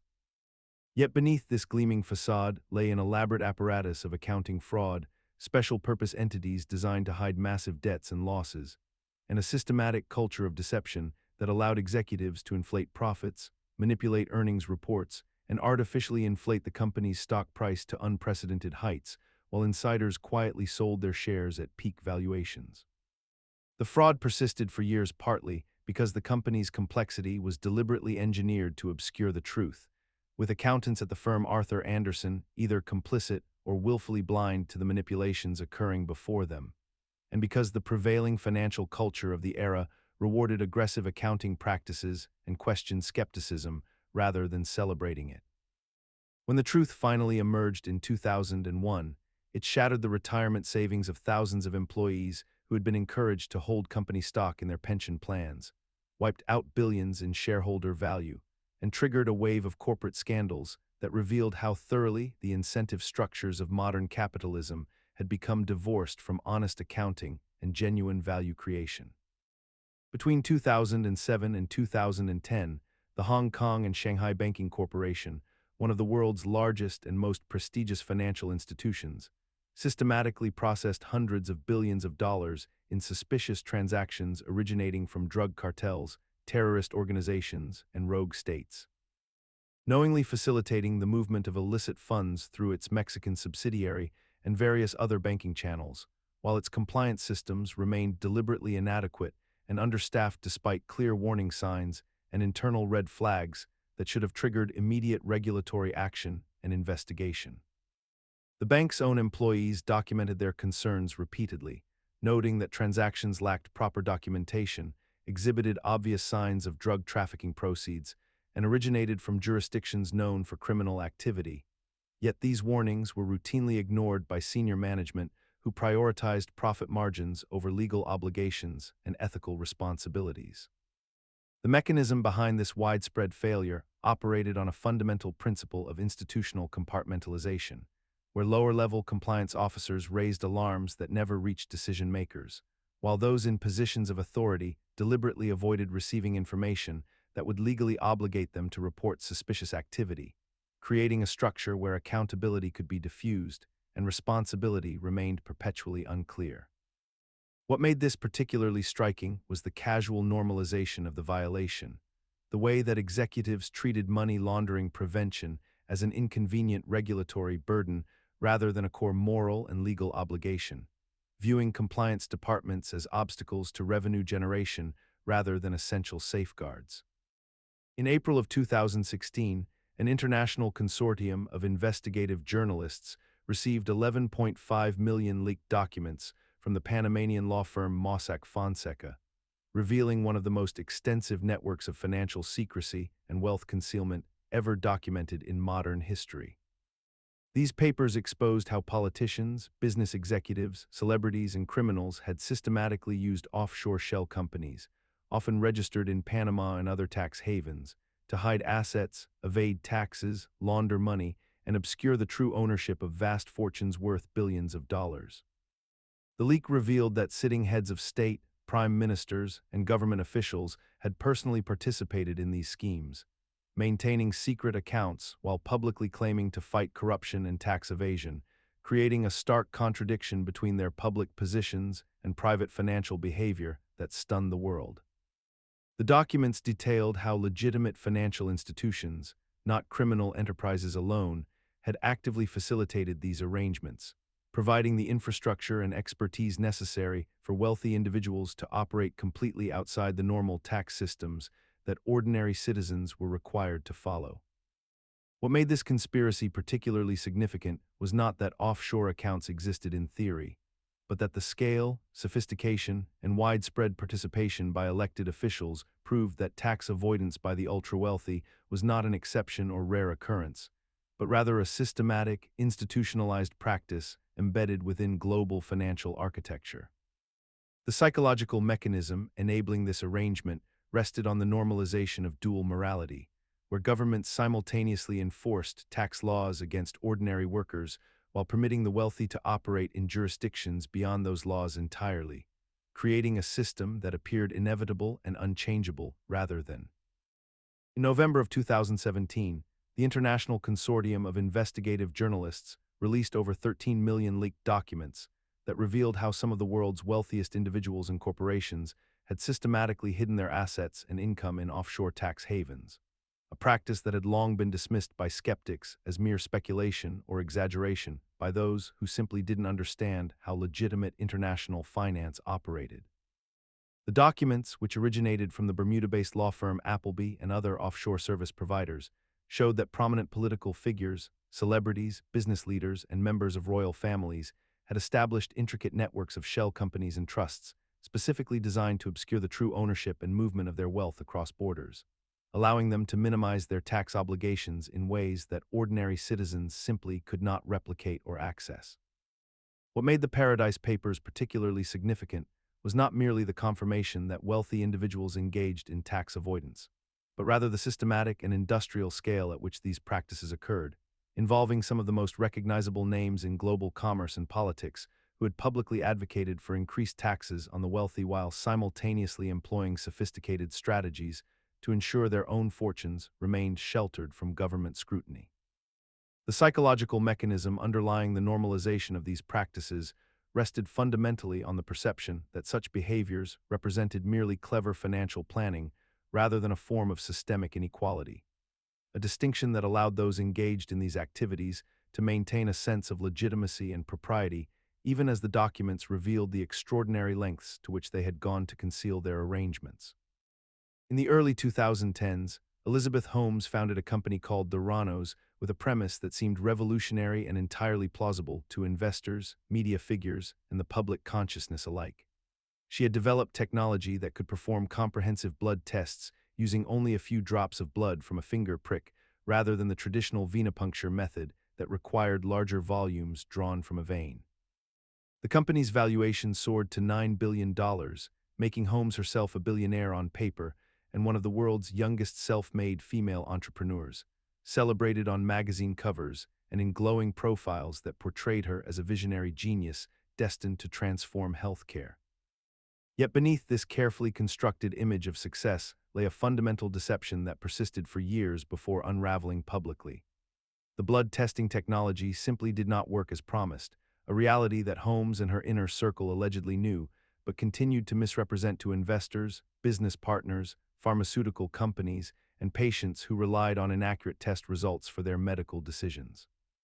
The psychological mechanism enabling this fraud operated on multiple levels, beginning with the power of narrative persuasion and the human tendency to believe stories that align with our hopes for progress and innovation, particularly when told by a charismatic figure who presented herself as humble yet brilliant, wearing black turtlenecks reminiscent of Steve Jobs and speaking in measured tones about democratizing healthcare. Investors and board members, many of whom were distinguished former government officials and military figures, seemed to operate under the assumption that Holmes's background and her confidence in her own technology constituted sufficient evidence of its validity, a cognitive shortcut that bypassed the rigorous scientific scrutiny that should have been mandatory from the beginning. Elizabeth Holmes founded Theranos in 2003 at the age of 19, claiming to have developed revolutionary blood testing technology that could run hundreds of diagnostic tests from just a few drops of blood obtained through finger pricks rather than traditional venipuncture, a breakthrough that would fundamentally transform healthcare delivery and reduce costs dramatically.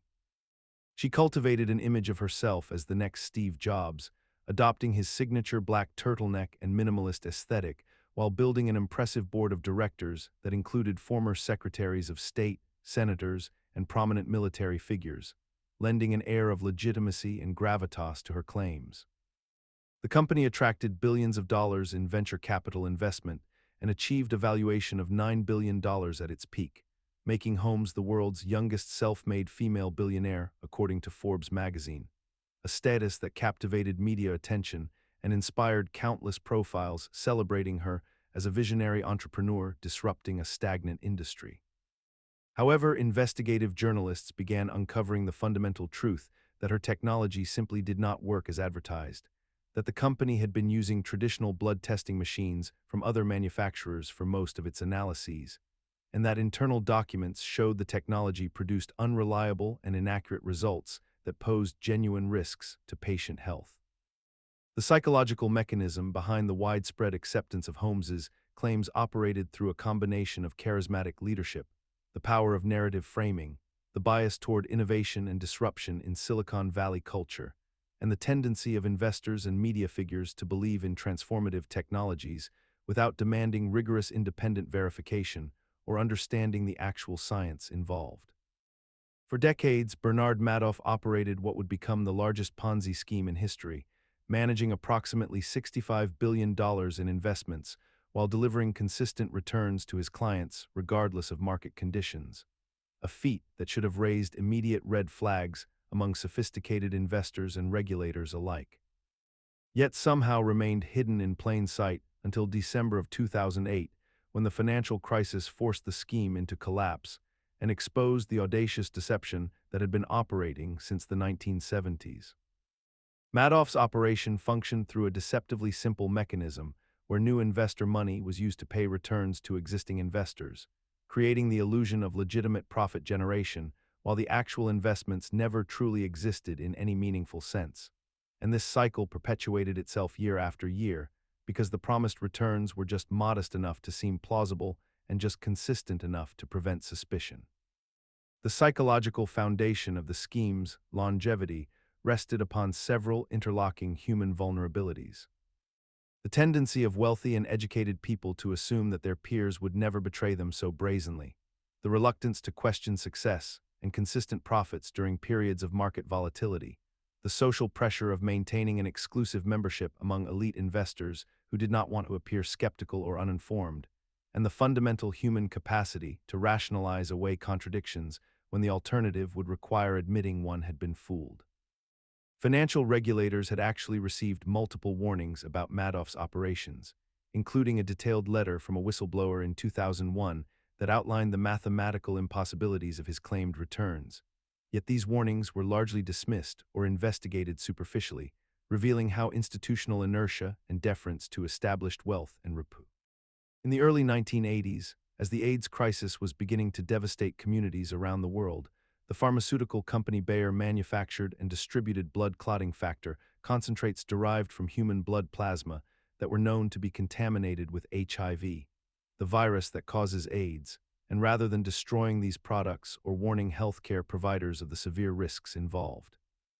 the company made the calculated decision to continue selling these dangerous medications in the United States and other developed nations, while simultaneously redirecting their contaminated inventory to markets in Asia, Latin America, and the Middle East where regulatory oversight was considerably weaker, and where populations would be less likely to pursue legal action.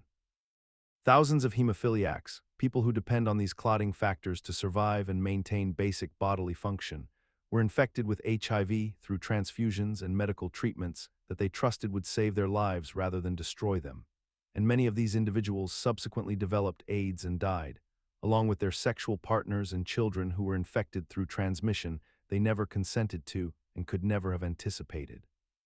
The mechanism that allowed this tragedy to unfold involves the fundamental economic calculation that corporations can sometimes make when presented with the choice between absorbing significant financial losses by destroying contaminated products and accepting moral responsibility for harm versus maintaining profit margins by concealing information and exploiting the desperate medical needs of vulnerable populations in countries where they believed consequences would be minimal. What makes this case particularly striking is that it was not conducted in absolute secrecy or through some elaborate conspiracy, but rather involved documented decisions, internal communications, and deliberate actions by company executives. In the late 1950s and early 1960s, a pharmaceutical company in West Germany developed and distributed a medication called thalidomide, which was marketed as a safe and effective treatment for morning sickness in pregnant women, a condition that affected countless expectant mothers seeking relief from their daily nausea and discomfort. The drug was aggressively promoted throughout Europe and other parts of the world as a gentle, non-toxic alternative to other available treatments, and it quickly became one of the most widely prescribed medications for pregnant patients, with doctors confidently recommending it to their patients without hesitation or reservation. However, what the pharmaceutical manufacturers knew, but deliberately concealed from the public and from medical professionals, was that thalidomide caused severe birth defects when taken during pregnancy, specifically resulting in a condition called phocomelia, which caused infants to be born with severely underdeveloped or completely absent limbs, along with numerous other catastrophic developmental abnormalities. The mechanism of this cover-up operated on several psychological and institutional levels. The company prioritized profit and market share over safety testing. Regulatory agencies failed to demand rigorous long-term studies before approval, and once concerning reports began emerging from physicians and hospitals, the manufacturers engaged in a systematic campaign of denial, obfuscation, and suppression of adverse event data to protect their financial interests and reputation. What allowed this tragedy to persist and expand was a fundamental erosion of accountability within pharmaceutical industries and regulatory systems, combined with the inherent human tendency to trust authority figures and established institutions without demanding sufficient evidence. In the late 1990s and early 2000s, the pharmaceutical company Merck introduced a medication called Vioxx, a pain reliever belonging to a class of drugs known as COX-2 inhibitors, designed specifically to reduce inflammation and pain associated with arthritis and other chronic conditions, while supposedly causing fewer gastrointestinal side effects than traditional non-steroidal anti-inflammatory drugs.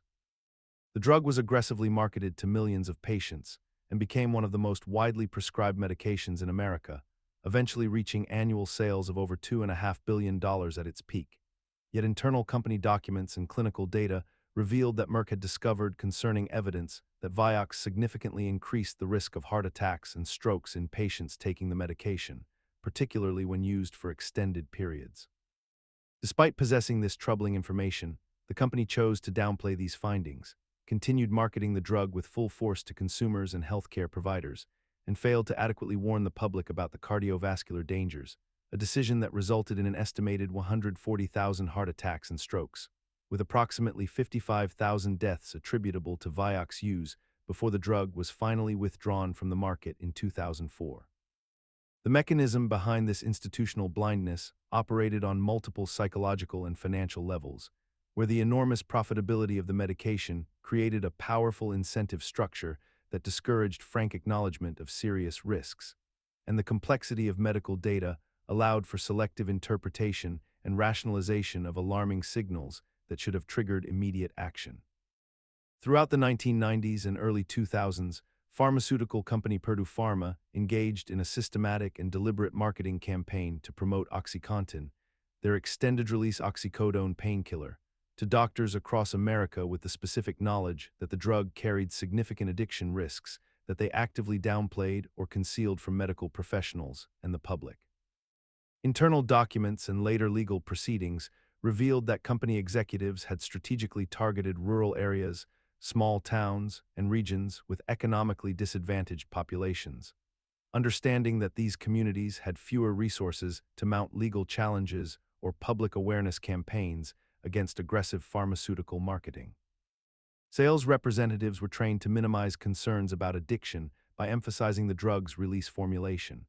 falsely suggesting it was safer than other opioids, while simultaneously incentivizing doctors through speaker programs, consulting fees, and direct financial relationships that created perverse motivations to prescribe the medication at higher doses and for longer durations than medically warranted.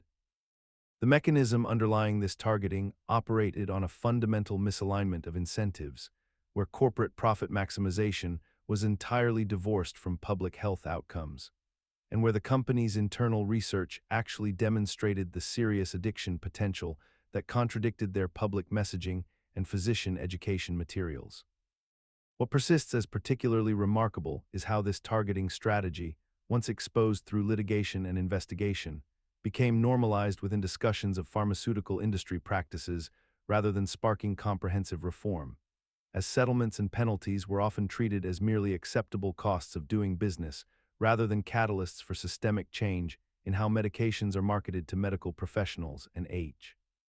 On September 2, 1998, Swissair Flight 111, a McDonnell Douglas MD-11 carrying 229 people, departed New York's JFK Airport bound for Geneva, Switzerland, when the flight crew began reporting unusual smoke in the cockpit and cabin, a situation that would ultimately lead to the aircraft's catastrophic descent into the Atlantic Ocean off the coast of Nova Scotia. The official investigation, conducted by the Transportation Safety Board of Canada, eventually concluded that the disaster resulted from an in-flight fire that originated in the aircraft's entertainment system wiring, specifically in the area above the main deck ceiling, where inflammable insulation materials had been installed during the plane's manufacture. Materials that were known to exist in the design but had never been adequately tested for their flammability characteristics under real-world conditions. What made this discovery remarkable was not merely that a design flaw existed, but that Boeing and McDonnell Douglas engineers had documented concerns about these materials decades earlier, noting in internal communications that the polyamide film insulation could ignite under certain electrical fault conditions. Yet this information was never translated into mandatory design changes or retrofits across the fleet. The psychological mechanism underlying this catastrophe involves what safety engineers call normalization of deviation, where known risks become so thoroughly integrated into standard operating procedures and accepted manufacturing practices that they cease to trigger alarm responses in organizational decision-making structures, allowing documented hazards to persist unchallenged through layers of institutional inertia. The fire itself, once initiated, spread rapidly through the aircraft's infrastructure because the wiring runs were bundled together in confined spaces above the cabin ceiling, creating optimal conditions for fire propagation, and crucially, the aircraft. When the Boeing 737 MAX entered commercial service in 2017, it represented what the aviation industry presented as an incremental update to one of the most successful aircraft designs in history. Yet beneath this veneer of routine technological progression lay a cascade of decisions that would ultimately result in the deaths of hundreds of passengers across multiple continents.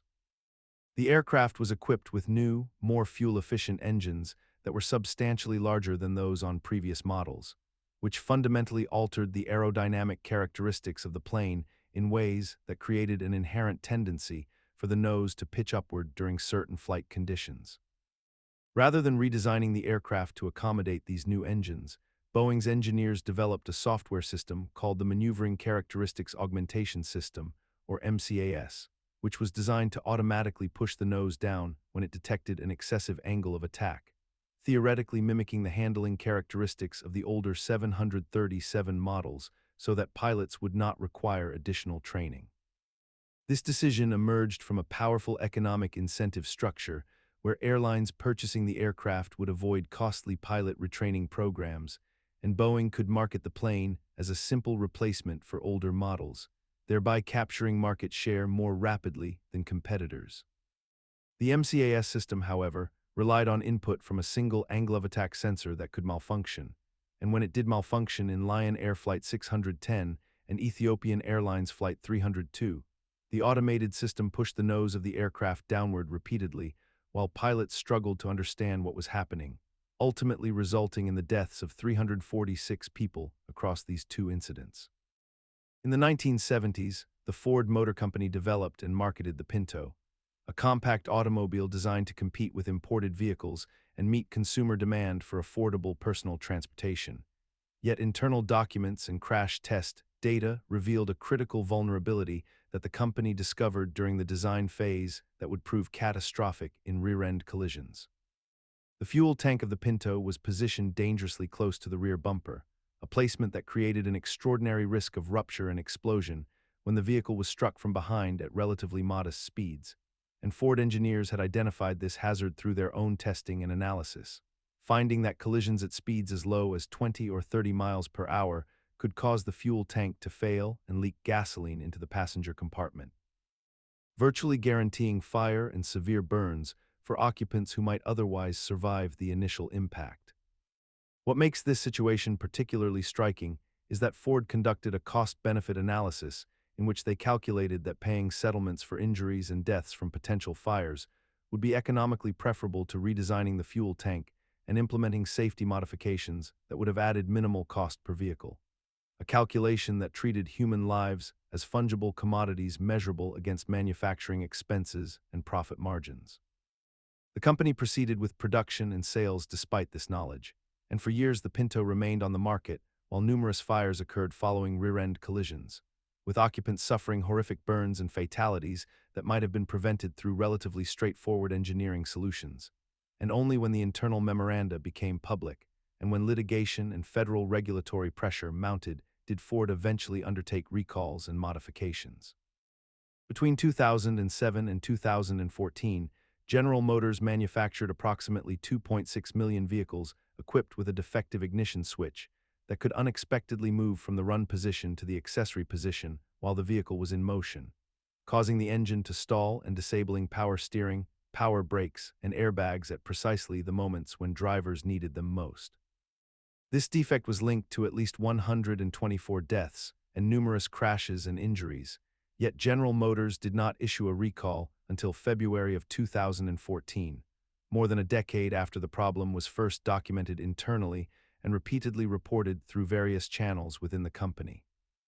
What makes this situation particularly revealing is not merely the defect itself, but rather the deliberate institutional knowledge and decision-making that preceded the eventual public acknowledgement.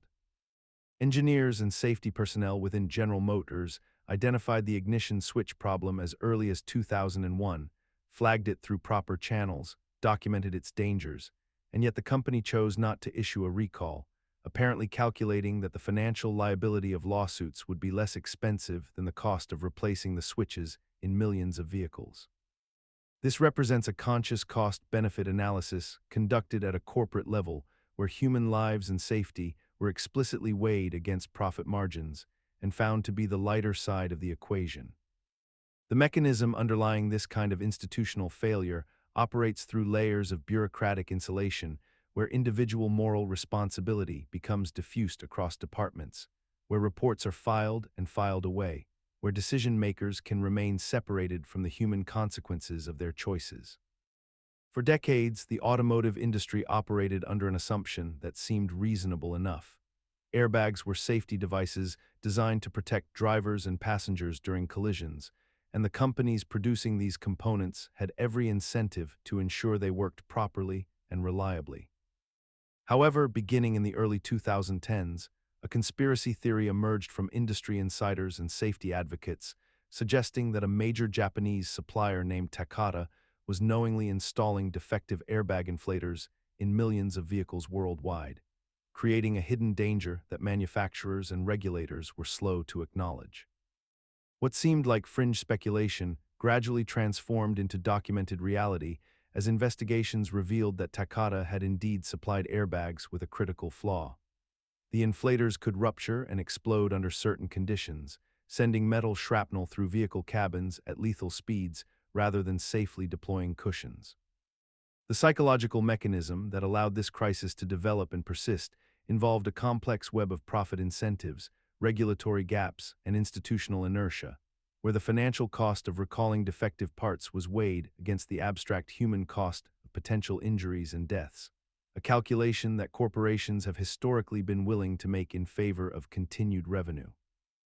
What made this particularly striking was how the industry normalized the risk through incrementalism, where small safety compromises compound over time until they reach catastrophic levels.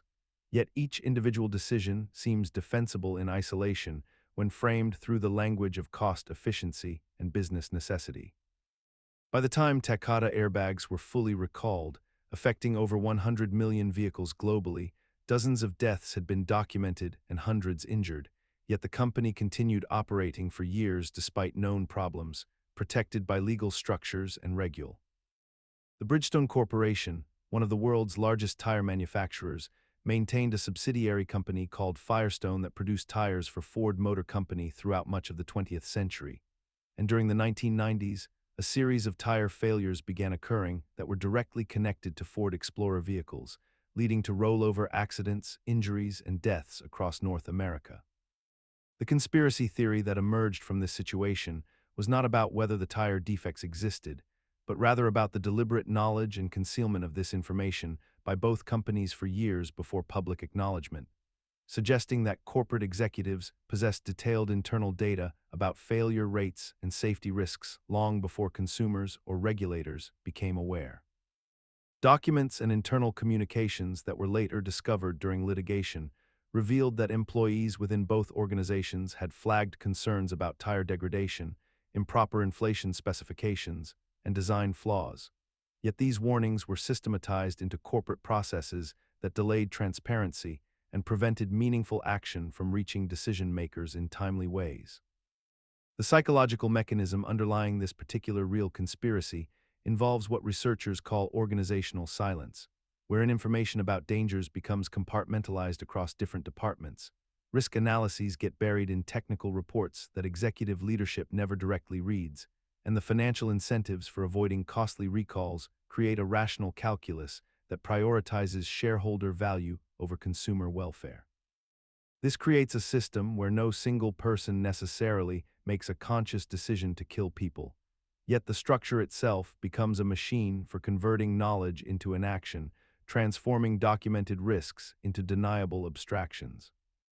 For decades, systematic child sexual abuse within the Catholic Church existed as an open secret that institutional leadership actively concealed, shuffled perpetrators between parishes to avoid accountability, and protected through layers of bureaucratic silence and moral authority that discouraged victims from reporting their trauma to civil authorities. The abuse typically followed a pattern where priests in positions of spiritual trust exploited their access to vulnerable children, often targeting those from broken homes or without strong family support systems, while bishops and cardinals responded not by reporting crimes to law enforcement, but by transferring abusive priests to new congregations where they could continue their predatory behavior among unsuspecting families. The psychological mechanism enabling this conspiracy operated on multiple levels. Religious authority created a power imbalance that made children reluctant to accuse ordained clergy of wrongdoing. Institutional pride within the church motivated leaders to prioritize institutional reputation over child safety. The confessional seal provided a mechanism for accused priests to confess within church hierarchy while avoiding civil consequences. And a culture of deference to authority within Catholic communities made parishioners unlikely to question the actions of bishops and popes. Decades of investigations, journalism, and survivor testimony have now documented this pattern across multiple continents and different time periods, revealing that this was not a localized failure, but a systemic approach to managing abuse allegations that persisted well into the 21st century, even after becoming public knowledge. What remains remarkable is how the institutional mechanisms of religious authority, combined with hierarchical institutional structures that lack external accountability, allowed this pattern to continue for generations despite being theoretically impossible. The Penn State child sexual abuse scandal represents one of the most profound institutional failures in American educational history, where decades of systematic abuse were concealed by a network of authority figures who prioritized the reputation of the university and its football program over the safety of children. Jerry Sandusky, a legendary defensive coordinator at Penn State University, maintained a position of extraordinary trust within the athletic department and the surrounding community while simultaneously operating a charity called the Second Mile. which gave him unprecedented access to vulnerable children over the course of nearly 5 decades. Between the late 1970s and 2011, Sandusky sexually abused at least 10 known victims, though investigators believe the actual number may be substantially higher, with some estimates suggesting over 130 children may have been victimized during his tenure. The mechanism that allowed this conspiracy to persist operated on multiple levels of psychological and institutional self-preservation, where witnesses including assistant coach Mike McQuarrie observed abuse firsthand, yet reported it through internal channels rather than to law enforcement, where university administrators including athletic director Tim Curley and vice president Gary Schultz received reports but took no meaningful action, and where head coach Joe Paterno, arguably the most powerful figure on campus, similarly failed to escalate the matter beyond university officials despite his influence and moral authority. Each person in this chain of silence told themselves that they were preserving something greater than the individual victims, that the institution's stability mattered more than accountability, that proceeding through internal channels rather than law enforcement was the appropriate course, and that their inaction might somehow resolve the problem without damaging the UNIV. For decades, USA Gymnastics operated as one of the most prestigious athletic organizations in the country, cultivating elite talent and projecting an image of excellence and professionalism to the world. Yet beneath this carefully maintained facade lay a systematic pattern of abuse that institutional leaders chose to ignore, minimize, and actively conceal from public view. Larry Nassar, who served as the national team physician for USA Gymnastics for nearly 2 decades, sexually abused hundreds of young female gymnasts under the guise of medical treatment, employing a calculated methodology that exploited the trust placed in him by athletes, their families, and the organization itself, conducting these assaults in training facilities, at competitions, and even in private sessions where he had unquestioned access to vulnerable minors. The organization received numerous warnings and complaints from athletes and parents dating back years, yet these reports were systematically buried, dismissed, or handled internally in ways that prioritized the institution's reputation over the safety of the children in their care, creating an environment where perpetrators faced minimal accountability and victims were frequently disbelieved or discouraged from pursuing justice. This cover-up operated through a combination of institutional incentives and psychological mechanisms that allowed otherwise rational people to rationalize inaction, including the deep investment in maintaining a winning image, the tendency to defer to authority figures within hierarchical structures, and the phenomenon where organizations develop self-protective instincts that supersede individual conscience. All reinforced by the implicit understanding that reporting abuse would damage lucrative sponsorships, broadcasting deals, and the dreams of aspiring athletes who had sacrificed enormously for their sport. For decades, Jimmy Savile operated as one of Britain's most beloved entertainers and philanthropists, hosting the enormously popular television program Top of the Pops and raising millions of pounds for charitable causes, particularly for children's hospitals. Yet beneath this carefully constructed public image lay one of the most prolific patterns of sexual abuse ever documented in modern history. The full extent of Savile's crimes only emerged after his death in 2011, when an investigation revealed that he had systematically abused hundreds of victims over more than half a century, ranging from children as young as 5 years old to adults, committing acts of sexual violence with an audacity that seemed almost incomprehensible given his status and the security of his position. What made this conspiracy of silence particularly remarkable was that numerous individuals throughout his career had either witnessed suspicious behavior, received complaints from victims, or possessed direct knowledge of his activities. Yet institutional inertia, his charitable reputation, and the power dynamics of the era combined to prevent any meaningful investigation or intervention during his lifetime. The psychological mechanism at work involved what researchers term cognitive dissonance on a societal scale, where the incongruence between Savile's public persona as a generous children's advocate and the devastating reality of his predatory behavior created such profound psychological discomfort that witnesses, journalists, and institutions unconsciously suppressed or rationalized information that contradicted the dominant narrative. The persistence of this conspiracy, despite overwhelming circumstantial evidence, existed partly because questioning such an established figure required confronting uncomfortable truths about institutional failures, the vulnerability of children within supposedly protective systems, and society's tendency to grant immunity.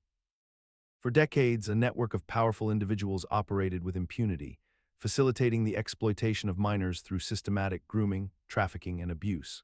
with evidence suggesting that numerous high-profile figures across politics, business, entertainment, and finance were aware of, participated in, or benefited from these criminal enterprises, yet faced minimal consequences or accountability despite investigations that began as early as the 1990s and accelerated following Epstein's arrest in 2019. The mechanism through which such a network persisted involved the strategic deployment of wealth as a shield against scrutiny, the exploitation of institutional hierarchies that prioritized reputational protection over victim advocacy, and the deliberate cultivation of mutual vulnerability among participants that functioned as a form of collective insurance against exposure. The psychological architecture supporting this system relied on compartmentalization, wherein individuals could maintain plausible deniability about the true nature of their associations, while simultaneously benefiting from the social capital and exclusive access that membership provided. What remained striking was not merely that powerful people engaged in predatory behavior, but rather how institutional structures, legal mechanisms, and social networks conspired to obscure these activities from public view for extended periods. Victims reported their experiences to authorities repeatedly, yet cases languished in bureaucratic processes, evidence disappeared, and witnesses faced pressure or discouragement from pursuing formal complaints. Even after Epstein's death in custody in 2019, many questions remained unanswered, flight logs and client lists remained largely unpublished, and numerous individuals mentioned in connection with the network retained their positions and reputations largely intact. The Bank of Credit and Commerce International, commonly known as BCCI, operated throughout the 1970s and 80s as one of the world's largest and most respected financial institutions, with operations spanning across more than 70 countries and assets exceeding $20 billion at its peak. Yet beneath this veneer of legitimacy lay one of the most extensive financial crimes ever perpetrated, involving money laundering on a scale previously unimaginable. Illegal arms trafficking, the financing of terrorist organizations, drug cartels, and rogue governments, along with systematic fraud that victimized depositors and governments alike. The bank's founders and operators, including Pakistani banker Agha Hassan Abedi and his associate Suhail Naqvi, deliberately constructed a labyrinthine corporate structure specifically designed to obscure ownership, evade regulatory oversight, and facilitate illicit transactions across continents, operating shell companies, front organizations, and hidden accounts that moved billions in dirty money through legitimate banking channels, while simultaneously funding operations that ranged from coups and assassination, attempts to nuclear weapons proliferation, and narcotics distribution networks. The psychological mechanism enabling this conspiracy to flourish for so long involved the fundamental human tendency to trust established institutions and prestigious credentials. As BCCI cultivated an image of prestige through strategic investments in major media outlets, political donations to influential figures across multiple continents, and aggressive marketing that positioned it as a cutting-edge financial innovator rather than the criminal enterprise it truly was. Exploiting the natural human inclination to believe that large, established institutions operating openly could not possibly engage in such comprehensive deception. The savings and loan crisis of the 1980s and early 1990s represented one of the largest financial catastrophes in American history. Yet it emerged not from shadowy conspiracy, but from deliberate deregulation and institutional blindness that few seemed willing to acknowledge as it unfolded. Beginning in the late 1970s, the federal government gradually removed restrictions that had governed savings and loan institutions for decades. Restrictions that existed precisely because previous financial collapses had taught regulators hard lessons about the dangers of unchecked speculation. As these rules were systematically stripped away, savings and loan associations that had traditionally invested in simple home mortgages suddenly found themselves able to make risky commercial real estate loans, speculative junk bond investments, and increasingly exotic financial gambles with deposits that were federally insured, meaning taxpayers bore the risk while private investors kept the profits.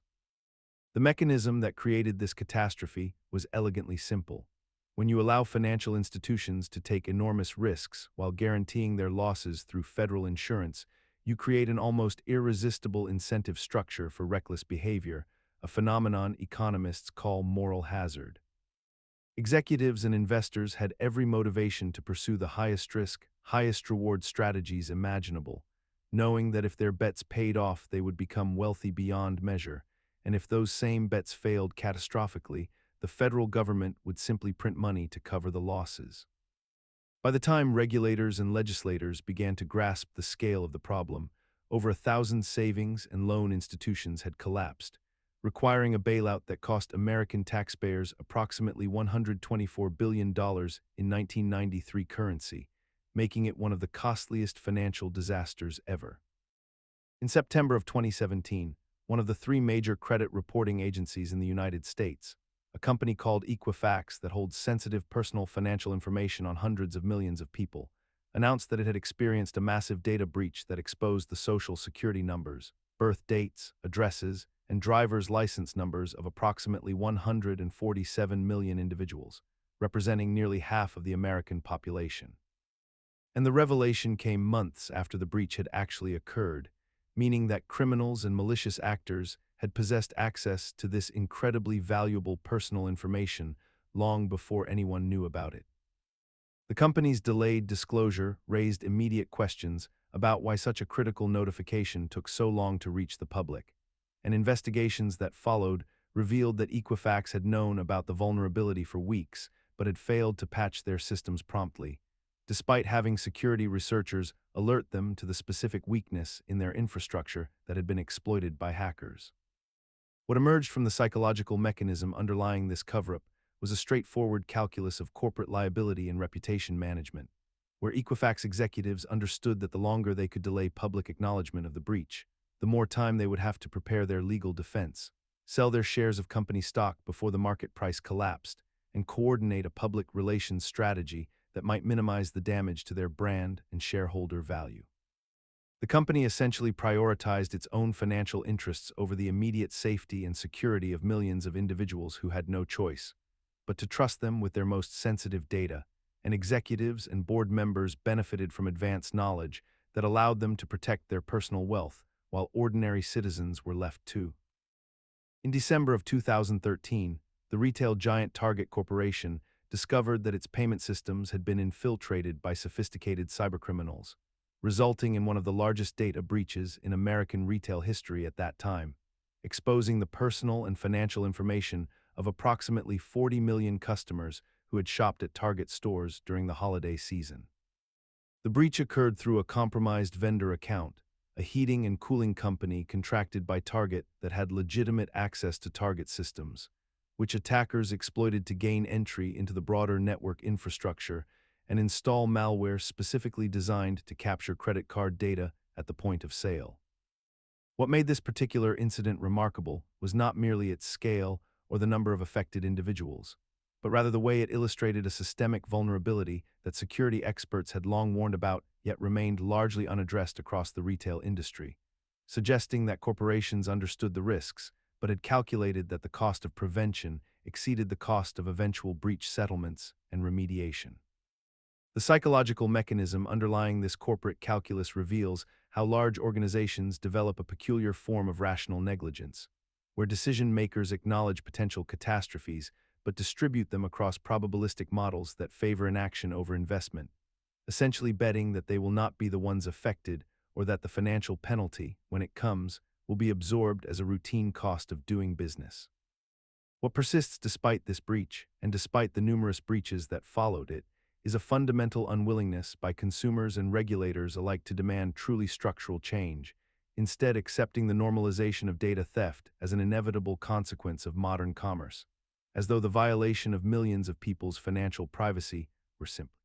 Between 2013 and 2014, Yahoo experienced what would become one of the largest data breaches in Internet history, though the company did not publicly disclose the full scope of the incident until years later, a delay that itself became part of the conspiracy narrative surrounding the platform's handling of user information and corporate transparency. The breach compromised the personal information of over 1 billion user accounts, including names, email addresses, telephone numbers, encrypted passwords, and security questions used for account recovery. Yet Yahoo's leadership initially downplayed the severity of the incident when news first emerged in 2013, claiming that fewer accounts had been affected than the true number later revealed. What made this situation particularly significant was not merely the scale of the data theft, but rather the deliberate obfuscation and delayed disclosure that characterized Yahoo's response. As the company continued operating and accepting new users without adequately informing the public about the vulnerability of their data, effectively allowing millions of people to unknowingly trust their information to a compromised platform. The psychological mechanism at work here involves the fundamental asymmetry of information between large technology corporations and their users, where companies possess complete knowledge of security incidents yet control the narrative around what gets disclosed, and when creating a situation where the conspiracy appears to reside not in shadowy external actors, but in the institutional incentive to protect market value and stock prices over user safety. Years passed before the complete truth emerged, during which time Yahoo continued to operate normally in the public eye while harboring this massive vulnerability, and this extended timeline between the actual breach and full public acknowledgement allowed the breach to exist in a. Cambridge Analytica was a political consulting firm that operated between 2013 and 2018, and for years, people who warned about its activities were dismissed as conspiracy theorists until the entire operation was exposed through investigative journalism and whistleblowers, revealing a sophisticated infrastructure designed to manipulate voter behavior on a massive scale through psychological profiling and targeted disinformation campaigns. The firm obtained personal data on hundreds of millions of people without their consent, harvesting information from social media platforms, consumer databases, and other sources, then used advanced psychographic modeling to identify individual voters' psychological vulnerabilities and target them with customized propaganda designed to exploit their specific fears, anxieties, and desires. The company worked on political campaigns across multiple continents, including the 2016 American presidential election and the Brexit referendum, employing techniques that went far beyond traditional political advertising by creating personalized narratives for individual voters and spreading coordinated disinformation through networks of fake accounts and shell organizations. The mechanism that allowed this to persist for so long involved the intersection of several factors. The relative invisibility of digital manipulation compared to traditional advertising, the willingness of technology platforms to monetize user data without meaningful oversight, the difficulty ordinary people faced in understanding algorithmic targeting, and perhaps most importantly, the fact that those in power often benefited from these operations or failed to recognize the fundamental threat they posed to democratic processes. In 2014, researchers at Facebook conducted a study that would later become one of the most significant revelations about social media manipulation, involving nearly 700,000 users who had no idea they were participating in a psychological experiment designed to test whether the platform could deliberately alter their emotional states through selective content curation.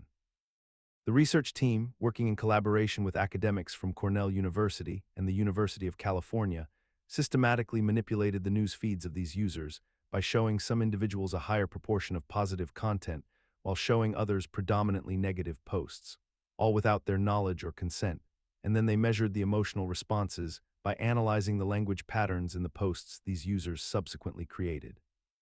What emerged from this experiment was troubling evidence that Facebook possessed the technical capability and willingness to influence the emotional well-being of its users at scale, suggesting that the platform functioned not merely as a neutral communication tool, but as a powerful psychological instrument capable of shaping mood and behavior through algorithmic manipulation. The mechanism behind this phenomenon reflects a deeper truth about how social media platforms operate as attention economies, where emotional engagement drives algorithmic promotion, meaning that content designed to provoke strong feelings, whether positive or negative, generates more interaction and therefore receives greater distribution through the network. What makes this situation particularly remarkable is how quickly and thoroughly society has normalized the existence of such experiments, accepting that technology companies have both the right and the capability to conduct behavioral research on their users without explicit informed consent, treating this violation of privacy and autonomy as simply the inevita. For years, Google maintained that location tracking was opt-in, something users had to actively enable through their settings. Yet investigative journalists discovered that even when location history was disabled, Google continued collecting and storing location data through other mechanisms including web and app activity logs, device settings, and background processes that operated independently of the primary location toggle. Meaning that millions of people believed they had turned off tracking, when in reality the company was still building comprehensive maps of their movements, their homes, their workplaces, their places of worship, and their most private destinations. The mechanism behind this practice operates on a principle of technical obfuscation, where the company fragments location collection across multiple systems and settings, making it nearly impossible for average users to understand which switches actually control which data streams. And because Google's primary business model depends on detailed user profiling for advertising purposes, the incentive structure naturally favors collecting more data rather than less. With the company reasoning that users benefit from better search results and more personalized services in exchange for location information. What makes this practice particularly persistent despite widespread awareness is that Google has become so integrated into the digital infrastructure of modern life that the alternative to using their services often feels impossible.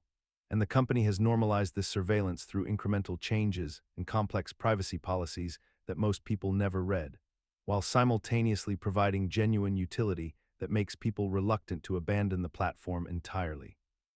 Creating a situation where millions of individuals have essentially accepted constant location monitoring as the unavoidable cost of participating in contemporary digital society, trading their freedom. For decades, Apple has faced mounting evidence and legal scrutiny regarding the deliberate slowing of older iPhone models through software updates,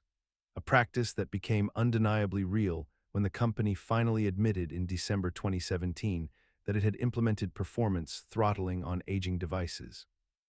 The company claimed this was necessary to manage battery degradation and prevent unexpected shutdowns, yet the timing of these slowdowns frequently coincided with the release of new iPhone models, a pattern that seemed far too convenient to be coincidental.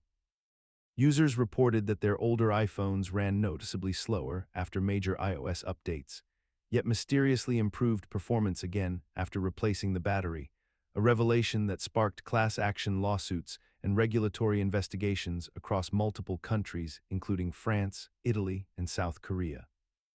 Beyond just software throttling, Apple's ecosystem was carefully designed to make repairs difficult and expensive, with proprietary parts, sealed batteries that required specialized tools, and software locks that prevented third-party repairs from functioning properly, effectively incentivizing consumers to purchase new devices rather than maintain existing ones. The psychological mechanism underlying this strategy operates on the fundamental principle that consumer technology companies benefit financially when devices become obsolete faster, as replacement cycles generate continuous revenue streams that far exceed the profits from durable, long-lasting products. This creates a built-in conflict of interest, where the manufacturer's financial interests directly oppose the consumer's desire for longevity, resulting in engineering decisions that prioritize profit over sustainability. What remains remarkable is how thoroughly this practice has been normalized across the technology industry, with planned obsolescence now accepted as an inevitable feature of consumer electronics rather than. In the late 1990s, Microsoft controlled roughly 95% of the personal computer operating system market, a dominance so complete that the company had essentially become the gatekeeper to the digital world itself. And what began as whispers among technology executives gradually became a formal investigation by the Department of Justice, which alleged that Microsoft had engaged in a systematic pattern of anti-competitive behavior designed to eliminate rivals and maintain its monopolistic stranglehold on the industry. The evidence was substantial and tangible. Microsoft had bundled its Internet Explorer browser with Windows in a way that made it nearly impossible for competing browsers like Netscape to gain market share. The company had allegedly made exclusive deals with computer manufacturers to prevent them from installing competing software, and internal documents revealed that executives had discussed strategies to cut off Netscape's air supply and destroy Java as a threat to Windows dominance. What made this conspiracy different from mere corporate maneuvering was that it operated not in shadows but in plain sight, acknowledged by the company even as it denied wrongdoing, and the fundamental mechanism at work was the leverage of monopoly itself. When one company controls the essential platform that billions of people depend upon, that company can weaponize that control to crush innovation and choice before competitors have any realistic opportunity to emerge. The case dragged through courts for years, producing a settlement that many observers considered toothless, and despite this documented pattern of anti-competitive conduct that shaped the entire trajectory of Internet history, Microsoft not only survived but thrived, eventually becoming one of the world's most valuable companies, a normalcy we have accepted without fully reckoning with how a monopoly's suppression of alternatives in the 1990s fund. In the early 1980s, what many had suspected for years about the telecommunications industry finally became official reality when the United States Department of Justice successfully pursued an antitrust case against American Telephone and Telegraph Company, resulting in the court-ordered divestiture of the massive Bell system monopoly that had dominated American communications infrastructure for nearly a century. The Bell system, which had operated as a vertically integrated monolith, controlling everything from local telephone service to long-distance transmission to equipment manufacturing, was broken into 7 regional Bell operating companies alongside a separate long-distance carrier, fundamentally restructuring an industry that had seemed immovable and permanent. What made this particular conspiracy real was not sudden discovery, but rather the culmination of decades of documented evidence and public complaint about how AT&T had systematically used its monopoly position to stifle innovation,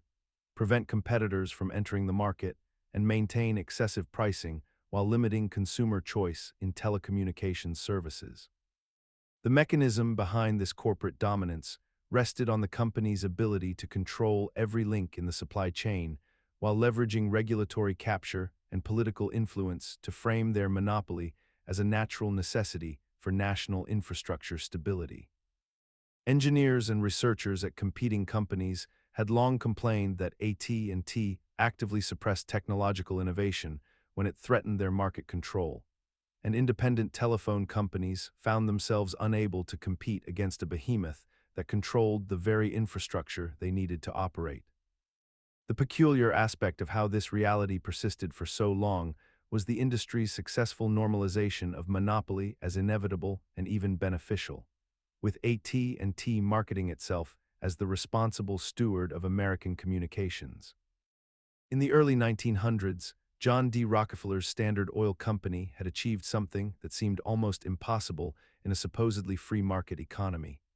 absolute dominion over the American oil industry, controlling nearly 90% of all oil refining operations across the entire nation.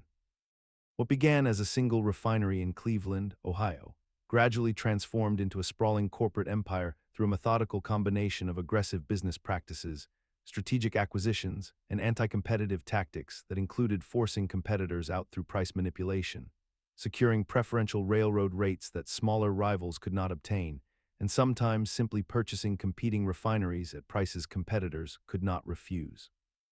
The company operated with such efficiency and ruthlessness that it seemed inevitable and unstoppable, creating a system where independent oil refiners had virtually no way to survive or compete. The psychological mechanism that allowed this monopoly to flourish and persist for so long despite obvious economic harm to consumers and competitors alike was the general assumption among many business leaders and government officials that such consolidation was simply the natural result of superior efficiency and business acumen. Rockefeller himself cultivated an image of a brilliant industrialist whose success was merely the logical outcome of capitalism functioning as intended, rather than a consequence of systematic suppression and unfair market manipulation. People became accustomed to Standard Oil's dominance, accepting it as inevitable rather than questioning whether such concentrated power was actually compatible with fair competition. It took decades of investigation, legal challenges, and sustained public outcry before the Sherman Antitrust Act was finally applied against Standard Oil in 1911, resulting in its eventual breakup into smaller companies, yet even this dramatic. During the late 19th and early 20th centuries, the wealthiest industrial magnates of America engaged in systematic collusion to manipulate markets, fix prices, and eliminate competition through methods that ranged from subtle coordination to outright predatory practices. And while this was long dismissed as mere conspiracy theory by mainstream historians and economists, the documented evidence of railroad barons like Jay Gould and Cornelius Vanderbilt, oil magnates including John D. Rockefeller, and steel titans such as Andrew Carnegie coordinating their actions to control entire industries, has become undeniable through archival research and court records that reveal detailed correspondence between these figures discussing market allocation, agreed-upon pricing structures, and coordinated strategies to bankrupt smaller competitors or force them into consolidation.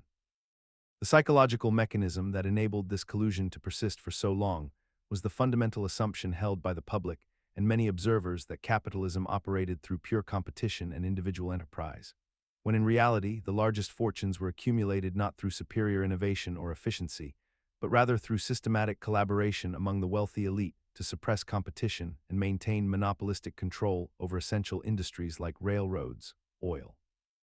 and steel. These robber barons understood something that most people failed to recognize: that true wealth accumulation in a capitalist system could be exponentially accelerated when competing interests agreed to stop competing and instead worked together to maintain high prices, control supply, and establish barriers to entry for any potential rivals seeking to challenge their dominance.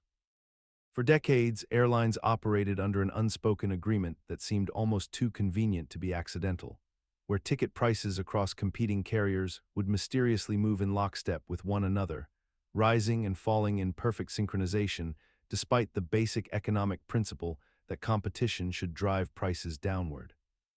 Between the 1970s and 2000s, major carriers like American Airlines, British Airways, Lufthansa, and others engaged in systematic price-fixing schemes, particularly on international routes, where executives would meet in hotels and conference rooms to directly coordinate pricing strategies, fuel surcharges, and cargo fees, ensuring that no airline would undercut another or engage in the kind of competitive pricing that would theoretically benefit consumers. The mechanism behind this behavior stems from a fundamental economic reality that many oligopolistic industries discover. Cooperation can be far more profitable than competition, because when you eliminate the pressure to lower prices to win market share, all companies in the cartel can maintain artificially elevated profit margins that would be impossible in a truly competitive environment.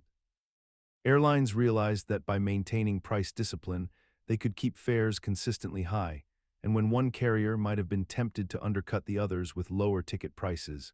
the psychological understanding that such actions would provoke retaliation kept them in line with the cartel's collective interests.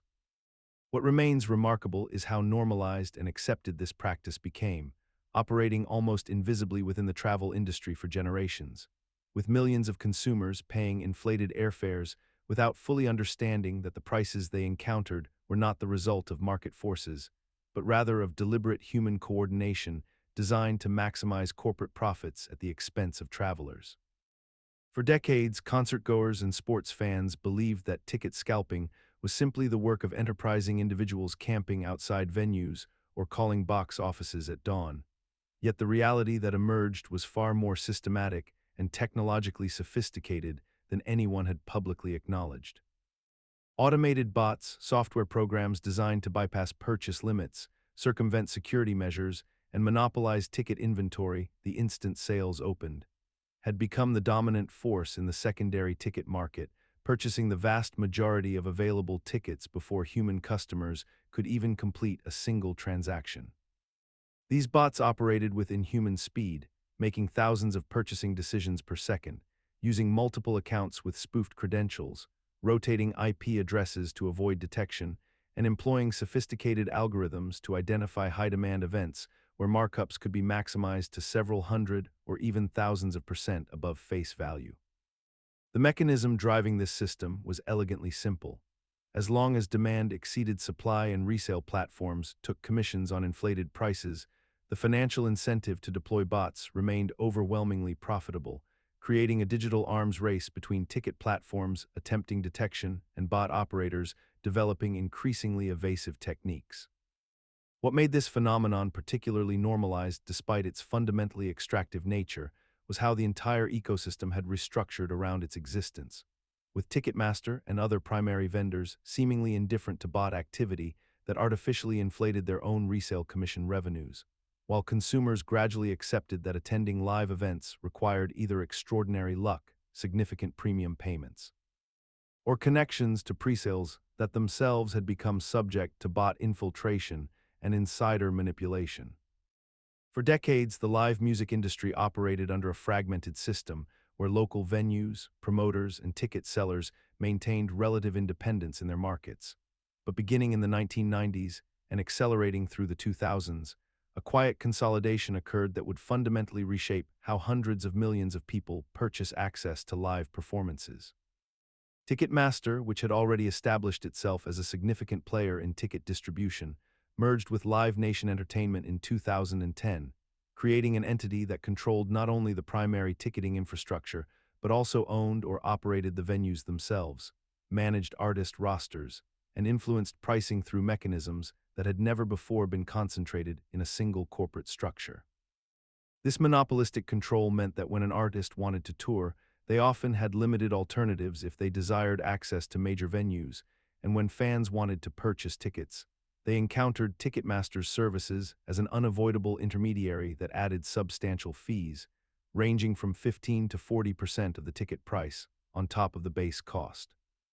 The psychological mechanism that enabled this consolidation to proceed largely unchallenged involved a gradual normalization of fees and friction.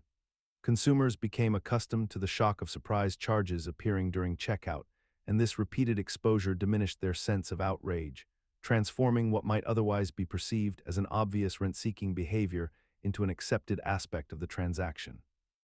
The system persists because the barriers to entry for competitors remain prohibitively high. The regulatory environment failed to prevent the consolidation in the first place, and the infrastructure advantages accumulated by the dominant player-create network effects that discourage alternatives. For most of the 20th century, the global diamond market operated under a carefully orchestrated system of artificial scarcity and controlled pricing that was maintained through coordination between major mining companies, most notably De Beers, which at its peak controlled approximately 90% of the world's diamond supply. The company engaged in what could only be described as a sophisticated cartel operation, purchasing diamonds from independent miners and competitors, then strategically releasing them into the market in carefully calculated quantities to maintain artificially inflated prices that bore little relationship to the actual supply of diamonds available in the earth. This was not a market responding to natural forces of supply and demand, but rather a manufactured economy built entirely on the principle that diamonds are rare and precious, a narrative that required constant reinforcement through advertising campaigns that associated diamonds with love, commitment, and social status. The psychological mechanism behind this price fixing was remarkably elegant in its simplicity. If people could be convinced that diamonds represented love itself, and that the size and quality of a diamond directly correlated with the depth of one's romantic feelings, then the artificial price structures could be maintained indefinitely because consumers would willingly pay whatever was demanded. What makes this conspiracy particularly remarkable is not merely that it happened, but that it persisted for decades despite being an open secret within the industry, and that even after being exposed through investigations and antitrust proceedings beginning in the 1950s and continuing through subsequent decades, the fundamental system of price maintenance has largely remained in place,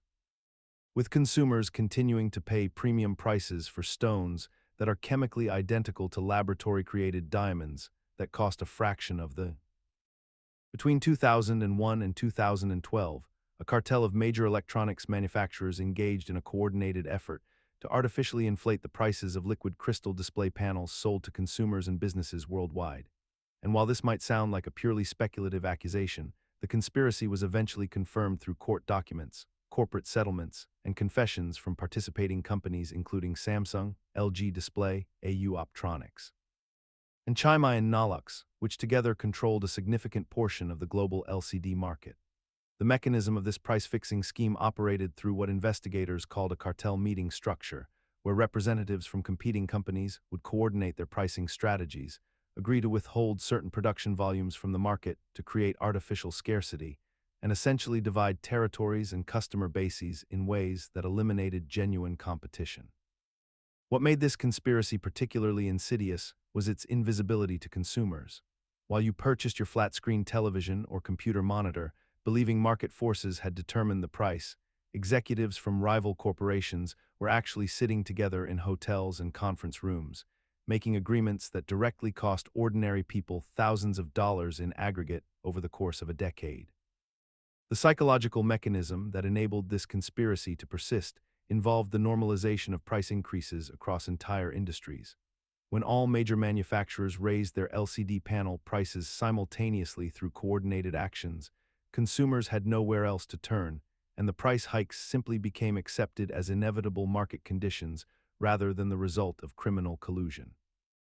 Between 2000 and 2002 and 2018, manufacturers of DRAM, which is dynamic random access memory, the essential component found in virtually every computing device from smartphones to servers, engaged in an elaborate price-fixing conspiracy that defrauded consumers and businesses worldwide out of billions of dollars. The major players in this scheme included Samsung, SK Hynix, and Micron Technology, companies that controlled the vast majority of global DRAM production and supply. These manufacturers coordinated their production levels and pricing strategies through secret meetings and communications, deliberately restricting the supply of DRAM chips to artificially inflate prices across the entire market.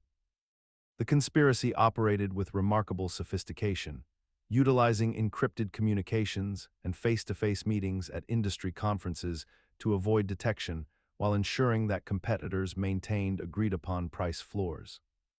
What made this particularly insidious was the mechanism through which it functioned. By controlling production capacity and timing new product releases in coordination with one another, these companies created artificial scarcity that allowed them to maintain higher profit margins than genuine market competition would ever permit. The psychological foundation of this conspiracy rested on a simple principle that has motivated corporate collusion throughout history: the understanding that cooperation, even illegal cooperation, is more profitable than genuine competition. These companies recognized that if they competed naturally, their margins would shrink, and so they chose instead to collude, knowing that the complexity of global supply chains and the technical nature of semiconductor manufacturing made detection difficult. In the early 2000s, a quiet scandal was unfolding in the electronics industry that would eventually reveal itself as one of the most coordinated price-fixing schemes ever documented, involving some of the world's largest manufacturers of capacitors, those small but essential components that store and regulate electrical energy in virtually every electronic device we use.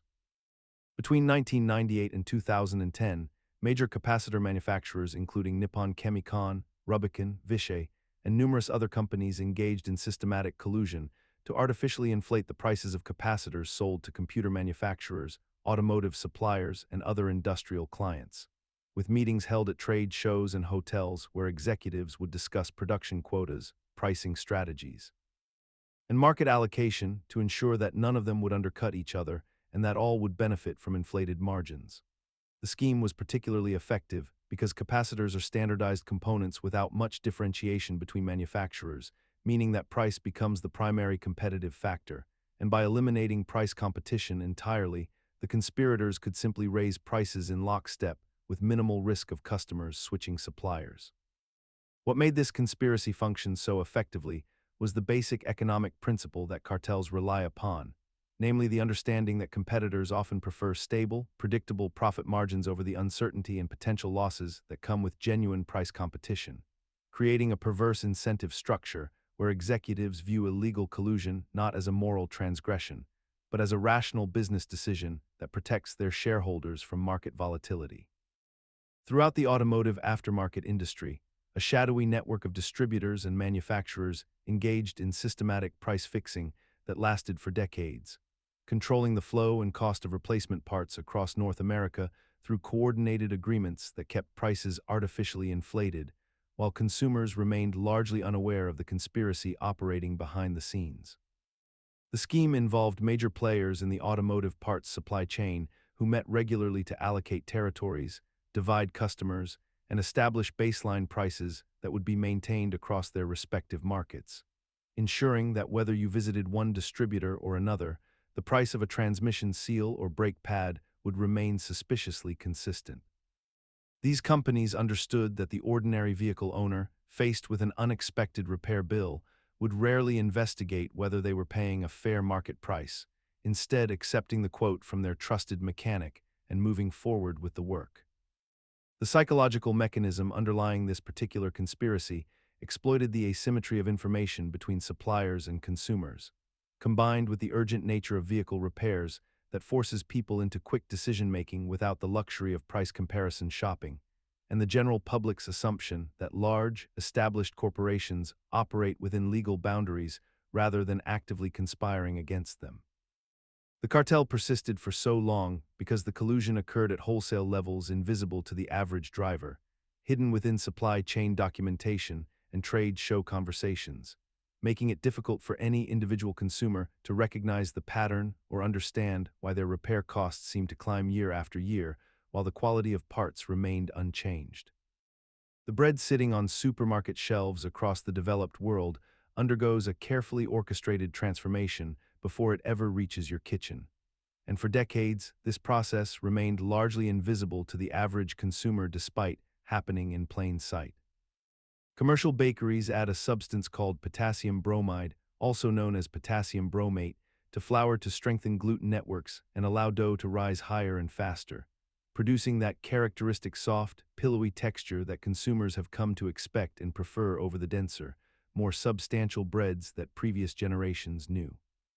This chemical, which is banned outright in the European Union and many other countries, converts to bromine during the baking process, and bromine is a known toxin that accumulates in body tissues and has been linked to neurological damage, particularly in developing children.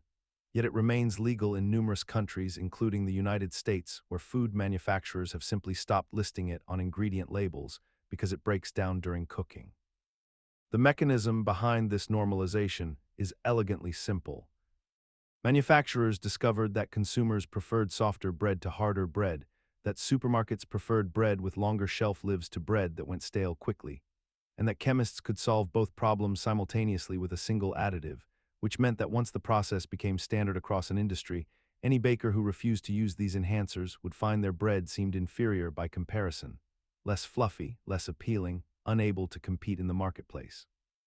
What began as an optional enhancement became industry standard practice, and what was standard practice became invisible, simply the way bread was made, the way bread tasted, until the only way to eat bread without these substances was to bake it yourself or pay significantly more for artisanal or specialty products.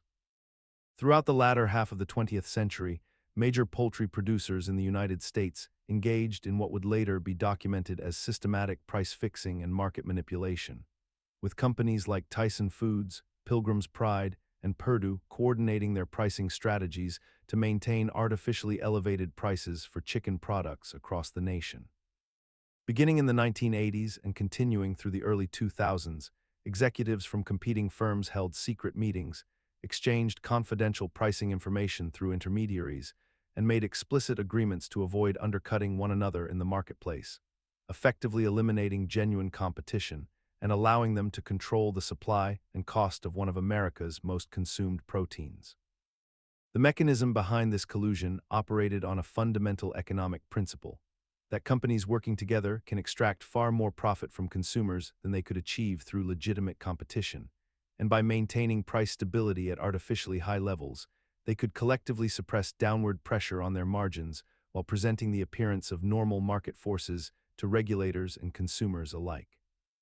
What made this arrangement particularly effective was the consolidation of the industry itself, where just a handful of corporations controlled the overwhelming majority of chicken production, making coordination easier to maintain and harder to detect, as the similar pricing patterns could be explained away as natural market convergence rather than deliberate conspiracy.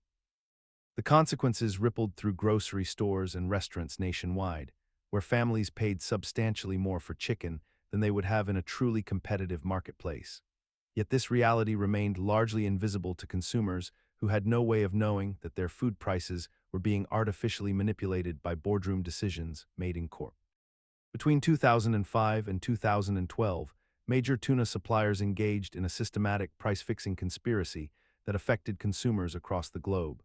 a revelation that emerged through investigations by the European Commission and the United States Department of Justice, exposing how executives from the world's largest seafood companies met regularly in hotels and restaurants to coordinate prices, divide markets,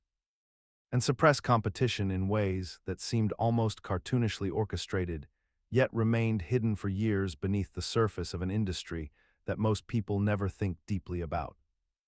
The conspiracy involved companies like Thai Union, Dongwon Industries, and Itachi Corporation, among others, where senior officials would gather in secret to discuss how much canned and frozen tuna should cost at retail, ensuring that no matter where a consumer shopped, the prices remained artificially inflated, a practice that particularly impacted lower-income households that relied on affordable canned tuna as a dietary staple. The mechanism behind such conspiracies operates through a fundamental economic principle. When competitors agree to abandon genuine competition, they create artificial scarcity and inflate prices beyond what market forces would naturally dictate, and individual executives rationalize their participation by viewing it as standard business practice,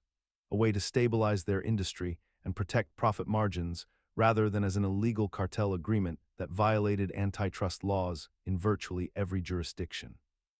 What remains psychologically fascinating is how such conspiracies persist despite their logical fragility, how human beings in corporate environments compartmentalize unethical behavior into categories that feel acceptable, how the distance between the boardroom decision and the individual family purchasing a can of tuna at the grocery store is vast enough to create psychological separation, and how, throughout the early 2000s, major chocolate manufacturers including Barry Callebaut, Archer Daniels Midland, and Nestlé engaged in a coordinated scheme to artificially inflate the prices of cocoa and chocolate products across North America and Europe, with executives from these companies meeting secretly at hotels and trade conferences to agree upon pricing strategies and market divisions that would maximize their profits at consumer expense. This conspiracy persisted for years largely undetected because these corporations maintained a facade of competition while their leadership quietly coordinated behind closed doors, setting prices that they knew consumers would have no choice but to pay since chocolate had become such an integrated part of modern life and cultural traditions. The mechanism that allowed this to function so effectively was the inherent trust that consumers place in large multinational corporations, and the assumption that market competition naturally prevents such collusion, creating a psychological blind spot where price increases were attributed to rising cocoa costs or inflation rather than deliberate corporate manipulation. Governments and regulatory agencies were slow to investigate because price fixing in the food industry seemed implausible on such a massive scale. And when regulators finally began examining the evidence, they discovered years of incriminating emails, meeting minutes, and witness testimony from employees who had participated in these illegal arrangements and subsequently felt compelled to cooperate with authorities. What remains remarkable about this conspiracy is how it persisted despite being illegal under antitrust law in virtually every jurisdiction where it occurred, suggesting that the potential profits from price fixing were substantial enough to justify the legal risks these companies were willing to take, and how we have largely normalized corporate misconduct of this scale as SIM. For decades, the pharmaceutical industry maintained a curious arrangement wherein generic drug manufacturers, companies theoretically positioned as competitors offering cheaper alternatives to brand-name medications, engaged in coordinated price-fixing schemes that defied the basic principles of market competition and consumer benefit. Beginning in the 1990s and continuing well into the 2000s, executives from major generic drug companies participated in elaborate collusion arrangements where they would divide markets, allocate customers, and most critically, agree to keep prices artificially elevated rather than competing aggressively as the market model suggested they should. Pharmaceutical executives met at conferences and through intermediaries to establish pricing agreements that effectively eliminated the primary advantage consumers expected from generic medications, which was substantial cost savings compared to brand-name versions. The Federal Trade Commission and Department of Justice eventually investigated and prosecuted numerous cases, with companies like Ranbaxy, Actavis, and Teva Pharmaceuticals settling for hundreds of millions of dollars in penalties. Yet the fundamental architecture of the collusion remained almost invisible to the general public for years. The psychological mechanism enabling this conspiracy relied on a particular form of rational self-interest, where company leadership recognized that cutthroat competition in the generic market would devastate profit margins for everyone involved, making collusive price maintenance economically rational from an internal corporate perspective, even as it violated antitrust law and harmed millions of patients forced to choose between purchasing necessary medications and meeting other basic needs. In March of 2019, federal authorities executed what they called Operation Varsity Blues, a sweeping investigation that exposed one of the most elaborate fraud schemes in American educational history, involving wealthy parents, test administrators, university coaches, and admissions officials working together across multiple elite institutions to guarantee admission for unqualified students through bribery, test tampering, and fabricated athletic credentials. The scheme operated for years largely undetected, with parents paying hundreds of thousands of dollars to a consultant who facilitated bribes to college coaches who would claim prospective students were recruited athletes despite having no actual athletic ability, while simultaneously arranging for standardized test administrators to alter SAT and ACT scores in exchange for payments, demonstrating a systemic vulnerability in institutions that claim to operate on meritocratic principles. What made this conspiracy particularly noteworthy was not merely its existence, but rather the psychological mechanism that allowed it to flourish unquestioned for so long, rooted in the widespread cultural acceptance that wealthy individuals operate under fundamentally different rules and deserve different outcomes than ordinary citizens, combined with the institutional desire to maintain donor relationships and athletic program prestige that incentivized complicity at every level. Universities maintain elaborate public narratives about rigorous selection criteria and equal opportunity, while simultaneously maintaining legacy admission preferences, donor consideration tracks, and athletic recruitment systems that functionally operate as wealth-based shortcuts. Yet the broader operation of these legitimate systems received minimal scrutiny compared to the illicit scheme that simply made the inequality explicit rather than hidden within institutional procedures. Between 2014 and 2019, federal investigators uncovered one of the largest coordinated cheating conspiracies in standardized testing history, involving wealthy parents, test administrators, and educational consultants who systematically manipulated SAT and ACT scores across multiple states to gain admission advantages for their children at elite universities. The scheme operated through a carefully orchestrated network where proctors would either alter student answers after tests were completed or allow students extra time to complete sections, while some parents paid substantial sums ranging from $15,000 to as much as $750,000 to secure these fraudulent advantages, with coordinators even arranging for substitute test takers to sit for exams using other students' identities.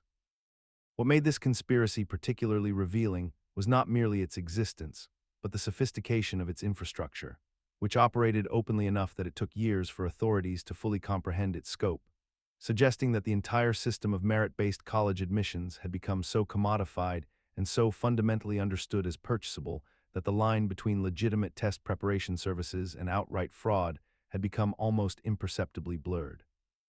The psychological mechanism underlying this phenomenon stems from the intensifying belief that college admission represents not an opportunity based on aptitude, but rather a zero-sum competition where every advantage, no matter how acquired, becomes justified by the stakes involved and the normalization of cutting corners that already pervades the admissions industrial complex.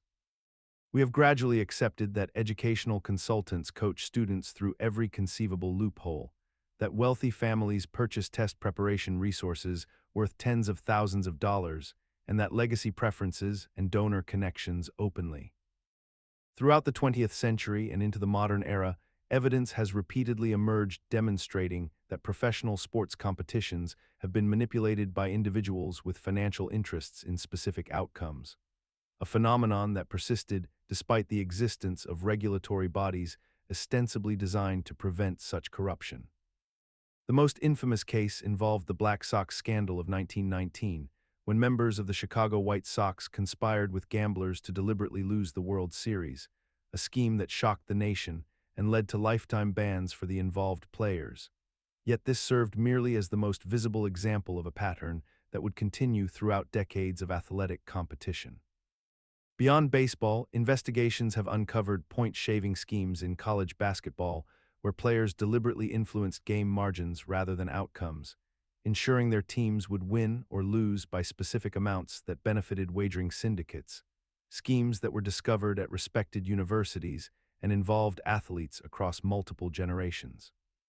In professional tennis, suspicious patterns in betting markets preceded unexpected match results, with investigators finding evidence suggesting that competitors had agreed to lose specific sets or matches in exchange for payments, corrupting the integrity of tournaments watched by millions.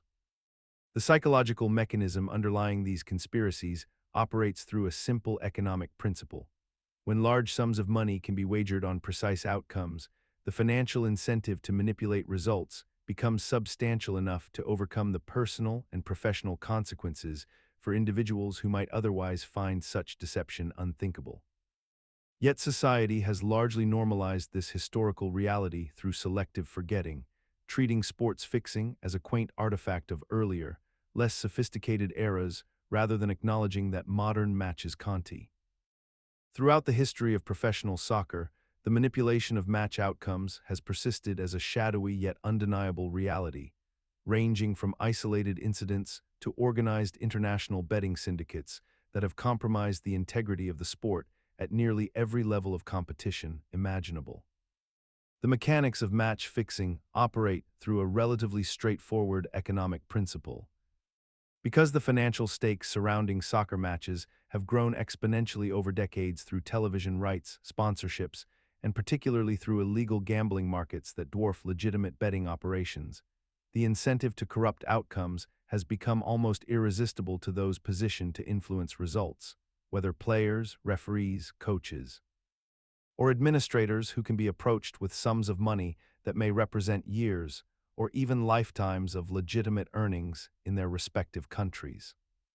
The psychological mechanism that enables match fixing to flourish involves the compartmentalization of conscience, wherein individuals convince themselves that accepting bribes is merely a rational economic decision within corrupt systems rather than a betrayal of millions of fans who invest emotional energy and money into competitions they believe are genuine contests. And the diffusion of responsibility across numerous conspirators allows each participant to minimize their personal culpability while collectively orchestrating fraud at a massive scale.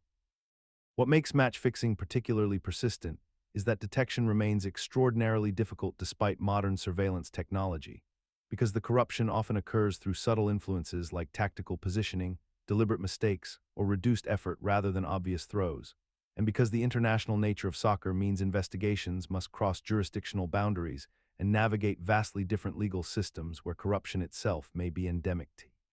In the early 2000s, the National Basketball Association faced one of its most damaging controversies when it was revealed that referee Tim Donaghy had been fixing games, placing bets on matches he was officiating, and providing inside information to associates about game outcomes and referee assignments. What made this situation particularly significant was not merely that a single official had engaged in corruption, but rather that the investigation into his activities uncovered a much broader pattern of concerns regarding the integrity of professional basketball officiating that had been largely dismissed or ignored by league management for years despite mounting evidence. The Federal Bureau of Investigation eventually convicted Donaghy of wire fraud and conspiracy, sentencing him to prison. Yet the scandal exposed how the NBA's internal mechanisms for monitoring and controlling referee behavior had been remarkably permissive, allowing one man to operate with relative impunity across multiple seasons. The psychological mechanism behind how such a conspiracy could persist involved a combination of institutional denial and the league's financial incentives to maintain public confidence in the sport, as acknowledging systemic problems with officiating would damage the NBA's credibility and viewership numbers, creating a strong motivation to minimize concerns and protect the image of fair competition. Furthermore, the very nature of basketball officiating, with its reliance on subjective judgment calls and the difficulty of proving intention behind specific decisions, provided perfect cover for manipulation, as critics could always be dismissed as conspiracy theorists making excuses for their favorite team's losses. What remains remarkable is how thoroughly the NBA community absorbed and normalized the post-scandal narrative that positioned Donaghy as a singular bad actor rather than a symptom of deeper systemic vulnerability. Throughout the 1990s and early 2000s, Major League Baseball experienced what many called a golden age of offensive production, with home run records shattered year after year and players achieving statistical feats that seemed to defy the boundaries of human physiology. Yet the league's leadership, from ownership to the commissioner's office, maintained a deliberate silence and inaction regarding the obvious proliferation of performance-enhancing drugs that were transforming the sports landscape. Players like Barry Bonds, Mark McGwire, and Sammy Sosa were captivating audiences with their prodigious power displays, and rather than investigate the biological impossibilities of their achievements, the baseball establishment essentially turned a blind eye because the entertainment value and revenue generated by these record-breaking seasons were simply too profitable to question. The mechanism behind this institutional cover-up operated on a straightforward economic principle. The league preferred to ignore reality rather than confront it, because admitting the steroid epidemic would require investigations, punishments, and a diminishment of the records and achievements that were driving unprecedented television ratings, merchandise sales, and fan engagement during a period when baseball needed cultural revitalization following the 1994 strike. Congressional hearings eventually forced the issue into the public consciousness, with federal investigators and elected officials finally demanding accountability that baseball's own governance structures had deliberately avoided for years. Yet even after the scandal became impossible to deny, the sport's institutional response remained inconsistent and selective. What persists today is a curious collective amnesia, where fans and analysts discuss the records set during the steroid era while simultaneously acknowledging that many of those achievements were chemical. For decades, the National Football League operated under a system of institutional denial regarding the severe neurological consequences of repeated head trauma, despite mounting scientific evidence that contradicted their public statements and safety protocols. What began as simple negligence evolved into something far more systematic. A coordinated effort by team physicians, league officials, and affiliated researchers to suppress, minimize, and actively refute independent studies showing that professional football players faced extraordinary risks of chronic traumatic encephalopathy, a degenerative brain condition characterized by memory loss, depression, aggression, and eventual cognitive decline. The mechanism behind this denial operated on multiple levels simultaneously, combining financial incentive with cognitive dissonance, as the league had built a multi-billion-dollar empire on the spectacle of violent collision, and acknowledging the true extent of brain damage would have fundamentally undermined the entire business model and exposed the organization to catastrophic legal liability. Rather than implementing immediate protective measures when early research emerged in the 1990s and 2000s, the NFL instead funded counter-studies, questioned the methodology of independent researchers, and maintained that the sport was essentially safe if played with proper technique and equipment,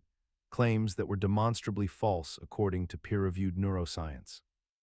The psychological rationalization extended to players themselves, who had been culturally conditioned to view concussions as badges of honor and temporary inconveniences rather than serious brain injuries, creating a system where athletes actively concealed their symptoms to remain in competition and maintain their earning potential. For decades, the Olympic Games represented the pinnacle of human athletic achievement, a stage where the world's finest competitors gathered to demonstrate the limits of natural human performance. Yet beneath this noble facade existed a systematic and deeply organized apparatus of state-sponsored doping that transformed elite athletics into a pharmaceutical competition rather than a test of pure athletic capability. The Soviet Union and East Germany pioneered this methodology during the Cold War, implementing comprehensive programs that administered anabolic steroids and other performance-enhancing substances to their athletes, often without informed consent, particularly among younger competitors who were simply told they were receiving vitamins or nutritional supplements, when in reality they were being subjected to chemical experimentation. This doping infrastructure was not a shadowy operation conducted in secrecy by rogue coaches, but rather an institutionalized system with governmental support, scientific coordination, and systematic record-keeping that operated openly within those nations' sports establishments, yet somehow remained largely undetected or unacknowledged by international sporting authorities for years. The mechanism behind this conspiracy's persistence stemmed from the intense geopolitical competition of the Cold War era, where Olympic medals became symbolic representations of national superiority and ideological victory,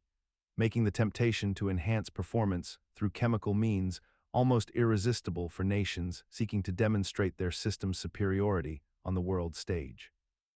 Even after the Soviet Union's collapse and documented evidence of these programs emerged, the culture of doping persisted across numerous countries and sports, suggesting that once such systems become normalized within competitive hierarchies, they develop a self-perpetuating momentum that transcends the original circumstances that see. What began in 1903 as a newspaper circulation stunt has evolved into one of the most systematically doped athletic competitions in modern history, a reality that persisted for over a century, while the sport's governing bodies maintained the fiction of fair competition through willful blindness and institutional denial. The Tour de France was originally conceived by Henry Desgrange and Gayo Lefevre as a marketing scheme for the sports newspaper El Auto to compete against rival publications, and the race's grueling 3-week format across the entire country was designed specifically to keep readers engaged and newspapers selling throughout the summer months, rather than to celebrate athletic achievement or human endurance. Throughout the latter half of the 20th century, the use of performance-enhancing substances became so normalized within professional cycling that riders, team doctors, and race officials operated within an unspoken ecosystem where pharmaceutical enhancement was simply the cost of entry into elite competition, with amphetamines, testosterone, blood doping, and erythropoietin becoming standard tools rather than exceptions. The psychological mechanism that allowed this conspiracy to persist for so long functioned through a collective agreement among stakeholders that the myth of pure athletic competition served everyone's financial and cultural interests better than the truth, creating a self-reinforcing system where cyclists who wanted to compete were pressured into doping by their teams, fans invested in believing their heroes were naturally superior, and sponsors paid enormous sums for association with what they believed was genuine human excellence. What remains remarkable is how the Tour de France continued to market itself as sport's greatest test of human will and endurance, even as multiple investigations, confessions, and scientific analyses revealed that the performances were chemically constructed rather than